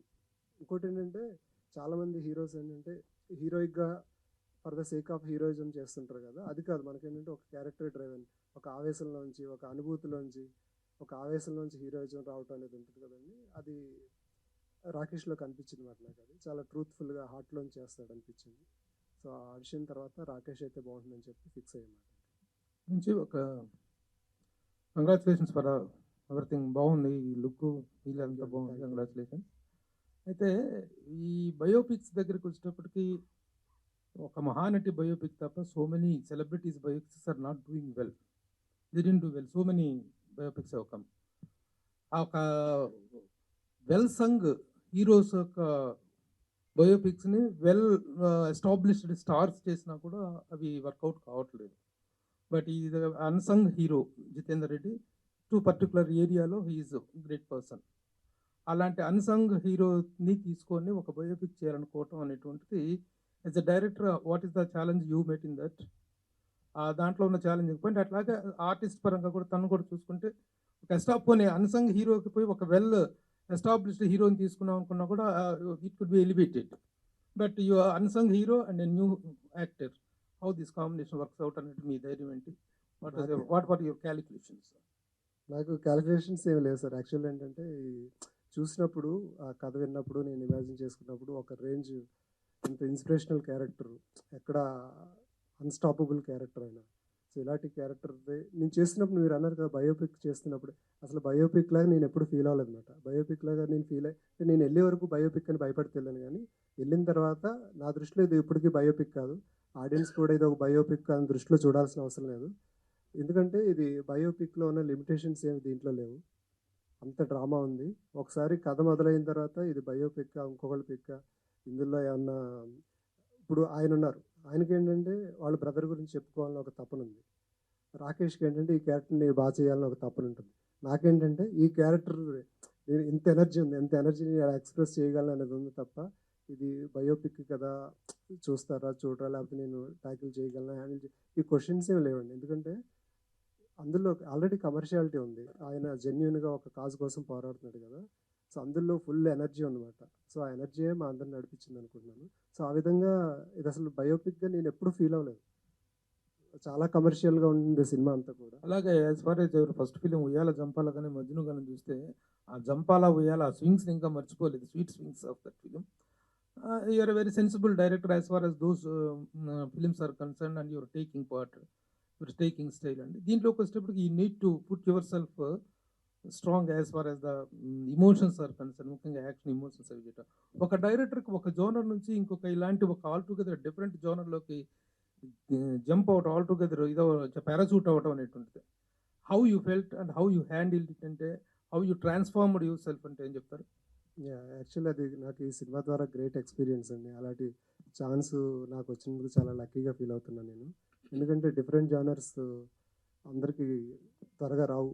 ఎక్స్పెరిమెంటల్గా ఫీల్ అయ్యి చాలామంది భయపడి వెళ్ళరు, కానీ లక్కీగా నాకు ఆ ఛాన్స్ వచ్చింది. అంటే ఇంత మంచి ఎమోషనల్ స్టోరీ తీసుకుని ఒక లవ్ స్టోరీ డైరెక్టర్ దగ్గరికి వీళ్ళు వచ్చారు. కానీ నాకేంటంటే అది ఒక గ్రేట్ ఆపర్చునిటీ అన్నమాట నాకు. సో మీరు అన్నారు కదా ఎమోషన్ కదా అని చెప్పి, ఇప్పుడు ఉయ్యాల జంపాల్లో చూస్తే అందులో కూడా కొద్దిగా కన్నీళ్ళు వస్తాయి ఎక్కడో చోట. మజ్నులో కూడా ఒక మంచి ఎమోషన్ ఉంటుంది. సో ఇందులో కూడా ఏంటంటే ఎవరైనా ఒక ట్రూత్ఫుల్గా ఒక పర్సన్ ఉంటే, నేను ఆ క్యారెక్టర్ని ట్రూత్ఫుల్గా నేను బిలీవ్ చేస్తే, అది నేను కరెక్ట్గా పోర్ట్రేట్ చేయగలిగితే అది ఆ ఎమోషన్ అందరికీ వస్తుంది అనేదే నా ఫీలింగ్ మాట ఫైనల్గా. సో నేను అది సక్సెస్ఫుల్గా హ్యాండిల్ చేశాను అనుకుంటున్నాను. సో నాకు బేసిక్గా ఒకప్పుడు శ్రీశ్రీ గారి మహాప్రస్థానం బుక్ ఉంటుందండి. అందులో ఒకటి ఉంటుందన్నమాట. అంటే ఒక పక్కన గుండెల్లో అగ్నిగోళాలు మండిపోతుంటే కళ్ళల్లో మాత్రం కన్నీళ్ళు రాలిపోతుంటాయి అన్నమాట. అంటే ఉడికే రక్తాన్ని కార్చే కన్నీళ్ళని కలిపి ఒక కొత్త టానిక్ చేసాడు నవతరం కోసం శ్రీశ్రీ అని చెప్పి చలంగా రాస్తారు. అంటే ఒక పక్కన ఒక భావోద్వేగం వచ్చేస్తుంది, చంపేయాలంత కోపం వచ్చేస్తుంది, ఇంకో పక్కన జరిగిన అన్యాయానికి కళ్ళలోంచి నీళ్ళు వచ్చేస్తాయన్నమాట. అంటే అంత గ్రేట్ ఎమోషన్ చాలా స్టోరీస్లో దొరకవు. ఉంటే హీరోయిజం ఉంటుంది, లేకపోతే కష్టాలు కన్నీళ్ళు ఉంటాయి, కానీ కన్నీళ్ళలోంచి ఒక వ్యక్తి ఎదిగి అందరి కన్నీళ్ళు తుడవటానికి ఒక హీరో ఎలాగ ఒక range extra larger than life character ఎలా అయ్యాడనే ఒక జర్నీ ఉంది కదండి. సో ఆ క్యారెక్టర్ ఏదైతే నేను మహాప్రస్థానం చదువుతున్నప్పుడు అది ఫీల్ అయ్యాను, అలాంటి క్యారెక్టర్ నాకు కనిపించింది మాట ఇందులో. అందులో నేను ఇంకా అందువల్లే నాకు సెకండ్ థాట్స్ ఏం లేవు. ఓకే, విరించి గారు, నాగార్జున గారు పరిచయం చేసిన ఒక డైరెక్టర్ తర్వాత ఇమ్మీడియట్గా మంచి ఫామ్లో ఉన్న స్టార్ హీరో నాని చేసిన మజ్ను, ఇంత పెద్ద బ్యానర్స్తోని పరిచయమైన మీరు ఇంత గ్యాప్ రావడం అనేది నాకు తెలిసి 2 మంచి సక్సెస్ఫుల్ ఫిలిమ్స్ తర్వాత ఒక డైరెక్టర్ 7 ఏళ్ళు ఖాళీగా ఉండడం అనేది నాకు తెలిసి first time. At the same time యూట్యూబ్లో కానీ వికీపీడియాలో కానీ ఎక్కడా దొరకని ఒక అన్సంగ్ స్టోరీని history needs to be told ఇప్పుడు ఎందుకు చెప్పాల్సి వస్తుంది, ఎవరి కోసం చెప్పాల్సి వస్తుంది? 2 క్వశ్చన్స్ ఉన్నాయి. అది ఎవరి కోసం ఎప్పుడు ఎందుకు అనేది క్వశ్చన్స్ నాకు తెలియదు. అంటే నేను ఆ టైంలో ఏదో ఒక సినిమా చేద్దామని చెప్పి నేను అందరినీ చెప్పాను కదా, ఒక సిరీస్ ఆఫ్ అన్ఫార్చునేట్ ఈవెంట్స్ జరుగుతున్నాయి. సో ఆ టైంలో ఈ కథ వినేసరికి నాకు వదలాలనిపించలేదు. సో వాళ్ళు అన్నారు కదా చాలామంది దగ్గరికి ట్రై చేసాం స్టోరీ అది ఇది అని చెప్పి. సో ఆ టైంలో నాకు ఈ స్టోరీ వచ్చే కొద్ది నేను కనెక్ట్ అయిపోయాను, నాకు వదలాలనిపించలేదు. ఇది ఒక 1.5 year బ్యాక్ నా దగ్గర స్టోరీ రావటం, నేను ఇమీడియట్గా చేయాలని చెప్పి డిసైడ్ అవటం, దాని తర్వాత దాని గురించి వర్కౌట్ చేయటం ఇదంతా ఉంది. సో అది అలా జరిగింది అంతే. నాకేంటంటే నేను ఎమోషన్గా కనెక్ట్ అయ్యాను. ఆ ఎమోషన్ నేను జనాలకు తీసుకెళ్ళి వాళ్ళతో కూడా ఎమోషన్ ఫీల్ చేయగలిగితే నేను సక్సెస్ అయినట్టు. సో అంతకన్నా ఇంకేం లేదండి. రాకేష్ గారు, ఇప్పుడు మీరు 2 సినిమాలను వదిలేసుకుని ఎమోషనల్ కనెక్ట్ చేసి మీరు చేయగలిగినంత క్యారెక్టర్ ఉందా అందులో? డెఫినెట్గా ఉందండి. అంటే అదే సార్, నేను 2 సినిమాలు ఆపేయాలి అండ్ ఆల్సో మన డబ్బులు కూడా కదా, సో పెద్ద స్టేక్స్ కాదు. సో ఎప్పుడైతే స్టోరీ విన్నానో ఆ క్యారెక్టర్కే కనెక్ట్ అవుతున్నామండి అందరూ. నేను తీసుకోండి, విరించి తీసుకోండి, రవిప్రకాష్ గారు, ఇంకా వేరే ఏ టెక్నీషియన్స్ మీరు అడిగినా జితేందర్ రెడ్డి గారి క్యారెక్టర్కే కనెక్ట్ అవుతారు. అది ఎలా కనెక్ట్ అయ్యారో అనేది ఎవరికి తెలియదు. ఎందుకంటే ఆ టైంలో నేను అసలు ఇంపాసిబుల్ చేయకూడదని వచ్చినోడిని ఆ క్యారెక్టర్ ఏం మార్చేసింది. సో ప్రాబ్లీ ఆ క్యారెక్టర్లో ఉన్న బ్యూటీ మ్యాజిక్ అది. ఇప్పుడు 'బాహుబలి' సినిమాలో మీరు ఒక చిన్న సీన్‌తోనే ప్రపంచం అందరూ గుర్తుపెట్టుకున్నారు 'రాకేష్ వారి' అనే పేరుతోని. ఇప్పుడు దాని తర్వాత మీరు ఎవరికీ చెప్పొద్దని ఒక మంచి సినిమా చేసినా సరే, దానికి అంత అప్లాజ్ అంటే కంపేర్ టు ది మీరు ఆ సీన్‌లో చేసిన 'రాకేష్ వారి' క్యారెక్టర్‌కి వచ్చినంత రాలేదు. దీని ద్వారా మీరు స్టేబుల్‌గా నిలబడిపోతాను 'జితేందర్ రెడ్డి' క్యారెక్టర్‌తో అనుకుంటున్నారా? కాన్ఫిడెంట్గా ఉన్నా అండి. ఎందుకంటే క్యారెక్టర్లో అంత పవర్ ఉంది. అంటే రేంజ్ ఉంటుంది కదండి యాక్టింగ్లో. ఇప్పుడు ఎవరికి చెప్పొద్దు అనే క్యారెక్టర్లో అంత రేంజ్ లేదు. సో ఇప్పుడు రాజమౌళి గారు 'బాహుబలి' తీసుకున్నా, దాంట్లో రేంజ్ ఉంది యాక్టింగ్ పర్ఫార్మెన్స్ చేయటం. దీంట్లో ఆ రేంజ్ ఆఫ్ యాక్టింగ్ చూపెడటానికి ఆపర్చునిటీ ఉంది. దానికి నేను ఒక రకంగా కూడా ప్రాబ్లీ అట్రాక్ట్ అయ్యి ఉండొచ్చు. రవీందర్ రెడ్డి గారు, అంటే ఇది రియల్ స్టోరీయే, సంబంధించిన అంటే 1980స్కి ఆ టైంలో జరిగినటువంటి ఒక ఇన్సిడెంట్. అది తెలంగాణకు సంబంధించినది. అంటే అప్పుడు ఇంపాక్ట్ ఉండేటువంటి ఆ స్టోరీ ఇప్పుడున్న పరిస్థితులకి ఇప్పుడు తీసుకొస్తున్నారు కదా. సో ఇప్పుడు మొత్తం కూడా మారిపోయింది, జనరేషన్ మారింది, ఉన్న సిచ్యువేషన్స్ అన్నీ మారిపోయాయి. ఇప్పుడు ఎంతవరకు ఆడియన్స్కి ఇది రీచ్ అవుతుంది అనుకుంటున్నారు? అంటే మీరు ఒక బ్రదర్గా మీ బ్రదర్ పైన తీసుకోవడం అదొక మీకు అనిపించవచ్చు, కాకపోతే రిసీవింగ్ ఎలా ఉంటుంది అనుకుంటున్నారు అసలు మీరు? ఆడియన్స్కి ఎంతవరకు రీచ్ అవుతుంది అనేది మేము చెప్పలేం. నాకంటే ఎక్కువ నాకు తెలిసి మీకే ఎక్కువ ఐడియా ఉంటుంది.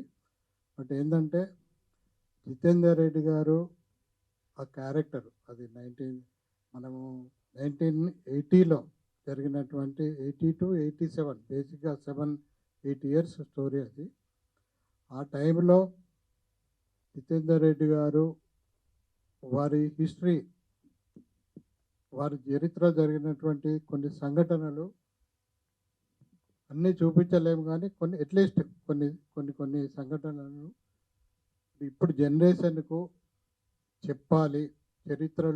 చరిత్రను కొంతమందిని మనం మర్చిపోకూడదు, మనము వాళ్ళ చరిత్ర మరుగున పడకూడదు. ఈ తరానికి తెలియజేయాలనే ఒక ఉద్దేశంతో దాన్ని తీయడం జరిగింది. దాన్ని అందుకే బెస్ట్ డైరెక్టర్ కావచ్చు, ఒక కెమెరామెన్ కావచ్చు, మ్యూజిక్ గోపి సుందర్ కావచ్చు, అంటే ఒక బెస్ట్ టీంని పెట్టుకొని మేము వర్కౌట్ చేసాం. ఆడియన్స్ ఆదరిస్తారనే ఒక నమ్మకంతోనే, ఆ ఉద్దేశంతో మేము ఈ సినిమాను తీయడం జరిగింది. ఆదరిస్తారని చెప్పి మాకు ఇప్పటికీ మూవీ కంప్లీట్ అయింది. ఒక్కొక్క కాన్ఫిడెన్స్లో మేము ఉన్నాం.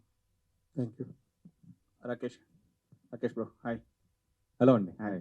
ఇప్పటివరకు మీరు చేసిన క్యారెక్టర్లు చూస్తే, అంటే 'బాహుబలి' కానీ, ఎవరికి చెప్పొద్దు కానీ, మిర్చి అవి చూస్తే ఫిక్షనల్ క్యారెక్టర్స్. కానీ ఇది రియల్ టైం, ఒక జితేందర్ రెడ్డి గారు రియల్ టైం క్యారెక్టర్ కదా. ఈ క్యారెక్టర్కి మీరు ప్రిపరేషన్ ఏం చేశారు? అంటే మామూలుగా వాళ్ళ ఫ్యామిలీ మెంబర్స్ కానీ వాళ్ళకి కానీ తెలిసి ఉంటుంది ఇలా ఉంటారని. ఆ క్యారెక్టర్లో మీరు జీవించడం ఎలా చేశారు? ఏ ప్రిపరేషన్ చేశారు? గుడ్ క్వశ్చన్ అండి. సో బేసికలీ ఇది నాకు చాలా ఇంపార్టెంట్ క్వశ్చన్. ఒక యాక్టర్కి మోటివేషన్ వచ్చేది అసలు ఏంటి ఆ క్యారెక్టర్ ఎలా బిహేవ్ చేస్తాడు అనేది. నాకు అడ్వాంటేజ్గా ఎందుకు ఫీల్ అయ్యానంటే ఇది నిజంగానే ఉన్న క్యారెక్టర్ కదా. సో కల్పితం, ఫిక్షనైజ్ ఏం చేయట్లేదు. సో నాకు ఇంకా ఈజీ అయిపోయింది. రవీందర్ గారితో మాట్లాడి అసలు ఆయన బిహేవియర్ ఎలా ఉండేది, ఫర్ ఎగ్జాంపుల్ ఆయన ఎలా కూర్చుంటారు, ఎలా నడుస్తారు, ఎలా మాట్లాడతారు, ఫ్రెండ్స్తో ఉన్నప్పుడు అసలు ఆయన జోవియల్గా ఉంటారా, వింటారా, ఎక్కువ మాట్లాడతారా. సో ఇవన్నీ నాకు ఫస్ట్ టైంగా వచ్చేసింది. నేను విరించి మేమందరం కూర్చుని ఓకే ఇలా అనుకుంటున్నాం, సో ఎలా బిహేవ్ చేసుకుంటాం అనేది ఇలా గ్రూప్గా చేసిందే అండి. సో ఇంకా ఈజీ అయిపోయింది యాక్చువల్గా చెప్పాలంటే. ఓకే అండి, ఆల్ ది బెస్ట్. విరించి గారు, అండ్ మీరు అంటే ఇప్పుడు ఇది జగిత్యాల్లో తెలంగాణ ప్రాంతంలో జరిగిన ఒక సాయి పోరాటం లేదా ఆయన పోరాటం చేశాడు. సో మీకు కొత్త ఈ కల్చర్ కానీ ఇది కానీ మీరు అటు సైడ్ నుంచి మీరు ఇందులో ఇన్వాల్వ్ అయ్యి చేయడానికి ఎంతవరకు మీరు ఇన్వాల్వ్ చేయగలిగారు? అంటే ఈ కల్చర్లోకి, ఆ క్యారెక్టర్లోకి, కథలోకి మీరు ఇన్వాల్వ్ అవ్వడానికి. అంటే యాక్చువల్లీ ఎమోషన్ ఉన్నప్పుడు ఇప్పుడు వెళ్ళి ఫారెన్ హీరోస్ కూడా వచ్చి ఇక్కడ యాక్ట్ చేస్తున్నారు. హిందీ డైరెక్టర్లు తెలుగు తమిళ డైరెక్టర్ తెలుగు. సో లాంగ్వేజ్ అనేది పెద్ద బ్యారియర్ కాదు, ఇంకా స్లాంగ్ అనేది అసలే కాదు కదా. సో ఆ విధంగా అదే ఇబ్బంది లేదండి. అసలు ఎదురుగా ఒక క్యారెక్టర్ ఉన్నప్పుడు ఆ క్యారెక్టర్ని ఎలా మనం జనాల్లో తీసుకెళ్ళాలి, ఎంత ఎమోషన్గా తీసుకెళ్ళాలి అనేది అదే మెయిన్ టాస్క్ కాబట్టి. ప్రకాష్, ఈ ఈ టీంలో పోలిస్తే you are the senior actor and అంటే ఈ చేస్తున్న క్యారెక్టర్స్ కూడా ఆల్ దీస్ ఇయర్స్ మనం చూస్తున్నాం.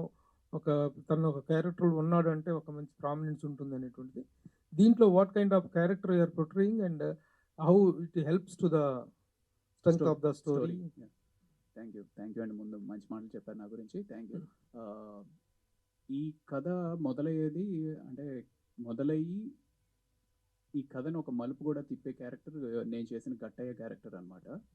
సో డెఫినెట్లీ నేను నిజంగానే పోలీస్ క్యారెక్టరు రా అని చెప్పి జ్ఞానశేఖర్ గారు చెప్పినప్పుడు మళ్ళీ పోలీస్ క్యారెక్టర్ ఇందులో చేయడానికి ఏముంటుంది అని చెప్పేసి అనుకున్నా. కాకపోతే సేమ్ ఎలాగా రాకేష్ కథ విన్న తర్వాత, ఆ క్యారెక్టర్ గురించి తెలుసుకున్న తర్వాత, జితేందర్ రెడ్డి గారి గురించి తెలుసుకున్న తర్వాత ఎంత ఎమోషనల్గా ఫీల్ అయ్యారో, నాకు కూడా ఆ జితేందర్ రెడ్డి గారి క్యారెక్టర్ చెప్పిన తర్వాత ఆ క్యారెక్టర్కి నేను చేసిన గట్టయ్య క్యారెక్టర్కి ఉన్న రిలేషన్షిప్ ఏంటి, అలాగే నేను చేసిన గట్టయ్య క్యారెక్టర్ అదే ప్రాంతం నుంచి వస్తున్నప్పుడు అసలు జితేందర్ రెడ్డి గారి గురించి తెలుసుకుని గట్టయ్య క్యారెక్టర్ ఎంత ఇన్ఫ్లుయెన్స్ అయి ఉన్నాడు అనేది తెలుసుకోవడం, ఇదంతా కూడా డెఫినెట్లీ చాలా సోల్ ఉన్న సినిమా అనిపించింది, చాలా సోల్ ఉన్న కథ అనిపించింది. ఇందాక కూడా అదే నేను చెప్పింది, ట్రైలర్ చూస్తేనే ఆ పంచ్ ఏంటి, ఆ బీట్ ఏంటి, అసలు దీనికి ఎంత పవర్ ఉన్నది అనేది తెలుస్తూ ఉంటుంది. సో డెఫినెట్గా నేను చేసిన ఎన్నో క్యారెక్టర్లో ఈ క్యారెక్టర్ ఒకటి డెఫినెట్గా నాకు ఒక చక్కటి సాటిస్ఫాక్షన్ ఇచ్చింది. ఇప్పుడు ఇలాంటి ఫిల్మ్స్ చేసినప్పుడు identity is very important. 80s time పీరియడ్లో సంబంధించినటువంటిది కదా. ఆ టైంలో ఆ ఏరియాలో పర్టికులర్గా ఈ ఇన్సిడెంట్స్ని ఐడెంటిఫై చేయటం కానీ, అప్పటి పొలిటికల్ కాన్ఫ్లిక్ట్స్, అప్పటి పొలిటికల్ కాంటెంపరీస్, ఈ ఐడెంటిఫికేషన్ ఆఫ్ ద సబ్జెక్ట్ గురించి ప్రేక్షకులు రిలేట్ అవ్వటం ఎంతవరకు ఉంటుంది అనుకుంటున్నా? ఆ మేజర్ ఇన్సిడెంట్స్ ఏమైనా ఉన్నాయా అట్లాంటివి? అంటే నేను రకరకాల లాంగ్వేజెస్లో మూవీస్ చూస్తుంటాం కదండి. సో ఒక క్యారెక్టర్ కనెక్ట్ అయితే కనుక ఆ ఇన్సిడెంట్స్ ఏంటి, ఆ బ్యాక్డ్రాప్ ఏంటి అన్నీ పక్కన పెడితే అందులో ఒక హ్యూమన్ యాంగిల్ ఉంటుంది కదా సార్. ఆ హ్యూమన్ యాంగిల్తో ఒకసారి కనెక్ట్ అయితే సో అతని జర్నీ ఏంటి, అతను దేనికోసం పోరాడుతున్నాడు, పోరాటం ఎంతవరకు ఆగకుండా ఎలా ప్రయాణించాడు, చివరికి చేరుకున్నాడా లేదా, ఎలా చేరుకున్నాడు అనేదే అది ఉంటుంది తప్ప ఆ సిచ్యువేషన్స్ ఏంటి ఇవన్నీ సెకండరీ అయిపోతాయి కదా సార్. సో ఇది కూడా పీరియాడిక్ అంటున్నారు కాబట్టి ఓకే అప్పుడేదో జరిగిందిలే అంత ఒక చిన్న ఓకే ఫర్గ్యూ చేస్తారు. ఏదన్నా మనకు క్యారెక్టర్ నచ్చితే. కంటెంట్ ఏమైనా ఉందా ఆయన చేసినటువంటి ఫైట్ కానీ, ఆ చేసినప్పుడు క్యారెక్టర్స్ కానీ, ఆయన మీద పోలీసు యాక్షన్స్ కానీ, అలాంటి ఆ ఫైట్ రికార్డెడ్ ఫైట్ ఉందా అని అడుగుతున్నాను నేను. మామూలుగా సీతారామరాజు గారు క్యారెక్టర్ తీసుకుంటే పలానా రోజున పలానా పోలీస్ స్టేషన్ కొట్టాడు, పలానా ఫైట్ చేశాడు అనేటువంటిది ఉంది కదా. అలాంటి రికార్డెడ్ హిస్టరీ తోటి కూడా ఉందా కంటెంట్? అసలు ఎక్కడ ఏది లేదండి, రికార్డెడ్గా ఏది లేదు. సో అందువల్ల నేను ఆ ఊరెళ్ళి అక్కడ చాలా మందిని ఆ ఏజ్లో ఉన్నవాళ్ళు. మీరు ఇచ్చిన టైటిల్ కూడా history needs to be told అన్నారు. అవునవును. The history needs to be history అంటే it is nothing but the record of wars and ఆ wars are events and incidents. ఆ ఇన్సిడెంట్స్గా ఏమైనా ఉన్నాయా అని అడుగుతున్నా. ఐడెంటిఫైడ్ ఇన్సిడెంట్స్గా ఉన్నాయి. ఆ ఇన్సిడెంట్స్ గ్యారంటీ ఉన్నాయండి. అలాంటి హిస్టారిక్ ఈవెంట్స్ అన్నీ ఉన్నాయి. సో మేము వెళ్ళి ఆ చుట్టుపక్కలలో అప్పటికి ఆయన పరిచయం ఉన్న వాళ్ళందరినీ తెలిసి, సో చాలామంది వెళ్ళి తెలిస్తే వాళ్ళకి అన్ని ఇన్సిడెంట్ తెలుసు అన్న విషయం కూడా సార్కి ఎప్పుడు తెలియదు మాట. ఎందుకంటే ఆయనకు తెలియకుండానే, సార్కి తెలియకుండానే చాలామంది ఆయన ఇంకా వర్షిప్ చేస్తున్నారు, ఆయన్ని గుర్తుపెట్టుకున్నారు. సో అవన్నీ వెళ్ళి ఒకళ్ళు అడుగుతూ ఉంటే వాళ్ళు ఎంత ఎమోషనల్గా అన్నీ చెప్పుకొచ్చారంటే, సో వాళ్ళ ఇప్పుడు కూడా చనిపోయే ముందు కూడా వాళ్ళకి ఇన్ని ఎమోషన్స్, ఆయన పట్ల ఇంత ప్రేమ ఉందా, ఇంత. ఒక ఆయన ఉన్నారన్నమాట, ఆయన పక్షవాతం వచ్చి చనిపోతూ రెడీగా ఉండి కూడా మేము వెళ్దామని చెప్పి ఆయన ఓపిక లేకపోయినా కూడా పక్షవాతంతోనే మొత్తం హిస్టరీ అంతా చెప్పుకొచ్చి ఆయన. సో ఆయన ఇంకా ఎవరెవరు తెలుసు వాళ్ళందరూ అడ్రస్లు ఇచ్చి సో ఒక చనిపోతున్న వ్యక్తికి కూడా జితేందర్ రెడ్డి గురించి అడగడానికి ఒక మనిషి వచ్చాడని కానీ ఆయన లేని ఓపిక తెచ్చుకొని చెప్పారు అంటే, సో వాళ్ళందరినీ కలిసామాట మేము. కలిసిన తర్వాత ఆ ఈవెంట్స్ అన్ని గ్యాదర్ చేసుకుని దాన్ని బేస్ చేసుకుని స్టోరీ రాసుకున్నాం. రవిప్రకాష్ గారు అనగానే గబాలన సినిమాలన్నింటిలో చనిపోతారు. చనిపోయే క్యారెక్టర్స్ ఉంటాయి. ఈ సినిమాలో కూడా చనిపోతారా? అంటే కొన్ని ఆర్కిటైప్ క్యారెక్టర్స్ ఉంటాయి అనమాట. కొందరికి ఆ క్యారెక్టర్స్ అలా సెట్ అయిపోతాయి. సో ఆ ఆర్కిటైప్లో నేను కూడా ఈ సినిమాలో ఏంటి అనేది డెఫినెట్లీ రివీల్ చేయడం ఎందుకు, బట్ ఇందాక ప్రభు గారు అడిగినట్టు దీనికి రికార్డ్ అనేది ఉందా అనే దానికి నిదర్శనం ఏంటి అంటే, నేను ఈ సినిమా కమిట్ అయిన తర్వాత ఆల్మోస్ట్ ఒక 3-4 మంత్స్ షూటింగ్ ఆ గ్యాప్లో ఎవరో ఫ్రెండ్ అసిస్టెంట్ డైరెక్టర్ తోటి ఇలా మాటల్లో ఇలా జితేందర్ రెడ్డి అనే సినిమా ఏదో చేస్తున్నాను అంటే, అవునా జితేందర్ రెడ్డియా, ఏ క్యారెక్టర్ చేస్తున్నావు అని అడిగితే, ఏదో జితేందర్ రెడ్డికి బాడీ గార్డ్ క్యారెక్టర్ ఏదో గట్టయ్య క్యారెక్టర్ నువ్వు చేస్తున్నావా అని అడిగాడు. ఇది ఎగ్జాజురేషన్ కాదు, నిజంగా జరిగింది. గట్టయ్య క్యారెక్టర్ నువ్వు చేస్తున్నావా అని అడిగితే, అంటే ఈ గట్టయ్య క్యారెక్టర్కి అంత వాల్యూ, అంత వెయిట్ ఉందా అనేది ఆ అబ్బాయి అడిగినప్పుడు నాకు అర్థమైందనమాట. సో తను కూడా అక్కడ జగిత్యాల చుట్టుపక్కల నుంచి. సో అంటే ఇది తను చిన్నప్పుడు స్కూల్లో ఉన్నప్పుడు కూడా ఈ జితేందర్ రెడ్డి క్యారెక్టర్ గురించి చెప్పుకునేవారంట. సో అప్పుడు చాలా రియలీ ఫెల్ట్ హ్యాపీ. అండ్ ఇంకా డీటెయిల్స్ మళ్ళీ రవీందర్ రెడ్డి గారితో మాట్లాడడం అదంతా కూడా జరిగింది. కంగ్రాచ్యులేషన్స్. రజాకర్ మూవీలో చాలా మంచి క్యారెక్టర్ చేశారు. అది గూస్ బంప్స్ మూడ్ అందరికి ఒక ఎమోషనల్ దాని నుంచి సక్సెస్ అయిపోయింది. ఒక నైజాం నుంచి వచ్చిన దానిలో మీరు ఉన్నారు. కంగ్రాచ్యులేషన్స్. Thank you. ఇలా సిమిలర్ ఒక సిచ్యువేషన్ జరిగిందండి. మేము ఒక కోర్టులో షూట్ చేస్తున్నమాట. కోర్టులో షూట్ చేస్తే జూనియర్ ఆర్టిస్టులు లాయర్స్ లాగా వస్తారు కదా, చాలామంది జూనియర్స్ వచ్చారు. Lawyers ladies and gents, lady lawyers gents అందరూ ఉన్నారన్నమాట. సో లాయర్స్ చాలా న్యాచురల్గా ఉన్నారు, కరెక్ట్గా బాగా దొరికారు. జూనియర్స్ ఎక్కడ నుంచి తీసుకొచ్చారంటే వాళ్ళందరూ రియల్ లాయర్స్ అంట. ఎందుకు వచ్చారు, ఇంతమంది ఎందుకు వచ్చారు మన షూటింగ్ అంటే, వాళ్ళు జితేందర్ రెడ్డి ఒకప్పుడు లా చదువుకున్న కాలేజీలో వీళ్ళు ఇప్పుడు చదువుకుంటున్నారంట. ఆయన మీద ఉన్న గౌరవంతో వీళ్ళందరూ కాలేజీకి ఇప్పుడు లాయర్స్ అయిపోయారు. షూటింగ్ జరుగుతుందని తెలిసి వచ్చి జూనియర్ ఆర్టిస్ట్ లాగా వాళ్ళ డ్రెస్సులు వేసుకొచ్చి జూనియర్ ఆర్టిస్ట్ లాగా యాక్ట్ చేశారు అన్నమాట. సో వాళ్ళకున్న రెస్పెక్ట్ ఆయన పైన. సో ఇవన్నీ చూస్తుంటే ఆల్రెడీ విన్నప్పుడే మేము ఒక ఎగ్జైట్మెంట్ ఉంది. సో ఇవన్నీ జరుగుతుంటే కూడా మాకు సో ఆ ఎనర్జీ ఇచ్చిందన్నమాట. అది రవీందర్ రెడ్డి గారు, రవీందర్ రెడ్డి ఎన్టీఆర్ గారు, వాజ్పేయి గారు టైంలో జరిగిన ఇన్సిడెంట్స్ ఏమన్నా ఉన్నాయా? దీని పొలిటికల్ యాంగిల్ కూడా ఉందని అంటున్నారా? నిజమేనా? పొలిటికల్ యాంగిల్ ఏం లేదండి మూవీలో. ఆయన అప్పుడున్న రాజకీయ పార్టీ ఇప్పుడు లేదు, ఇప్పుడున్న రాజకీయ పార్టీ తప్పలేదు. ఇప్పుడు 1985 మధ్యలో జరిగిన దాంట్లో పొలిటికల్ అనేది మూవీలో ఒక చిన్న పార్ట్. దాంట్లో పొలిటికల్ పార్టీకి సంబంధం లేదు. పార్టీకి సంబంధం లేకుండా అతని లైఫ్లో పాలిటిక్స్ అనేది ఒక చిన్న పార్ట్ మాత్రమే. అది కొంతవరకే ఉంటుంది. మిగిలిన స్టోరీ అంతా అంటే యాక్చువల్గా అతను బేసిక్గా ఈ మూవీ అతని లైఫ్లో జరిగిన ఇన్సిడెంట్స్లో ఈ పాలిటిక్స్ అనేది చాలా చిన్న పార్ట్. దానికి పెద్ద ఇంపార్టెన్స్ ఏం లేదు. నాకు తెలిసి అప్పుడున్న పొలిటికల్ పార్టీస్ కూడా ఇప్పుడు లేవు కాబట్టి అది పెద్దగా ఇప్పుడు పొలిటికల్ ఇప్పుడు ఎలక్షన్స్ ఉన్నాయి, దాని ముందు రిలీజ్ చేస్తున్నాము, ఇటువంటి వాటికి దీనికి ఏం సంబంధం లేదు. ఓకే, మీ బ్రదర్ని చూసుకోవడానికి సినిమా చేస్తున్నారు. ఈ రష్ చూసిన తర్వాత మీ బ్రదర్ కనిపించాడా? ఎంతవరకు రియలిస్టిక్గా తీశారు మీరు బ్రదర్ లాగా? ఎంతవరకు కల్పితం చేశారనుకుంటున్నాను మీరు? నేను సాటిస్ఫై అయ్యానండి. చాలా వరకు చాలా ఇన్సిడెంట్ రియల్గా జరిగిన ఇన్సిడెంట్లే. కాకపోతే మీరు ఇందాక బయోపిక్ అన్నారు. బయోపిక్ అంటే రియల్గా ఇన్సిడెంట్సే కానీ దాన్ని బయోపిక్ అన్నారు. ఇప్పుడు అల్లూరి సీతారామరాజు సినిమా కృష్ణది అల్లూరి సీతారామరాజు సినిమా ఎట్లా తీసామో ఇది కూడా అంతే అనుకోవచ్చు. అది బయోపిక్ అనుకుంటే ఇది కూడా బయోపిక్. అట్లనే ఉంటాయి, అన్నీ ఉంటాయి సినిమాలో. అట్లా తీశారు. కాకపోతే రియల్ ఇన్సిడెంట్కు చాలా దగ్గరలో అంటే నేనైతే 100% సాటిస్ఫై అయ్యాను. చాలా అంటే తీసిన ఈ సీన్స్ గురించి కంటే కూడా అతన్ని అనేక సంఘటనలు లైఫ్లో జరిగిన చూపించలేకపోయాను అనేది ఒక నాకు ఉందే తప్ప ఓకే తీసినంత వరకు 100% సాటిస్ఫై అయ్యాను. ఓకే. అయితే జితేందర్ రెడ్డి గారి హిస్టరీ చాలా వరకు తెలియదు, ఎవరికి తెలియదు, చాలా వరకు కదా అసలు తెలియదు. బట్ జితేందర్ రెడ్డి గారు ఎంతకాలం జీవించారు, ఏ వయసులో చనిపోయారు? ఫ్యామిలీ ఉందా, పెళ్ళయిందా, ఫ్యామిలీ ఉందా? లేదండి, పెళ్ళి అవ్వలేదు. తను 27 ఇయర్స్ ఏజ్లో చనిపోయారండి. తను అంటే జగిత్యాల ఏరియా వచ్చి జగిత్యాల, కరీంనగర్, ఒకప్పటి కరీంనగర్ జిల్లా, ఇప్పుడు జగిత్యాల కూడా జిల్లా అయింది.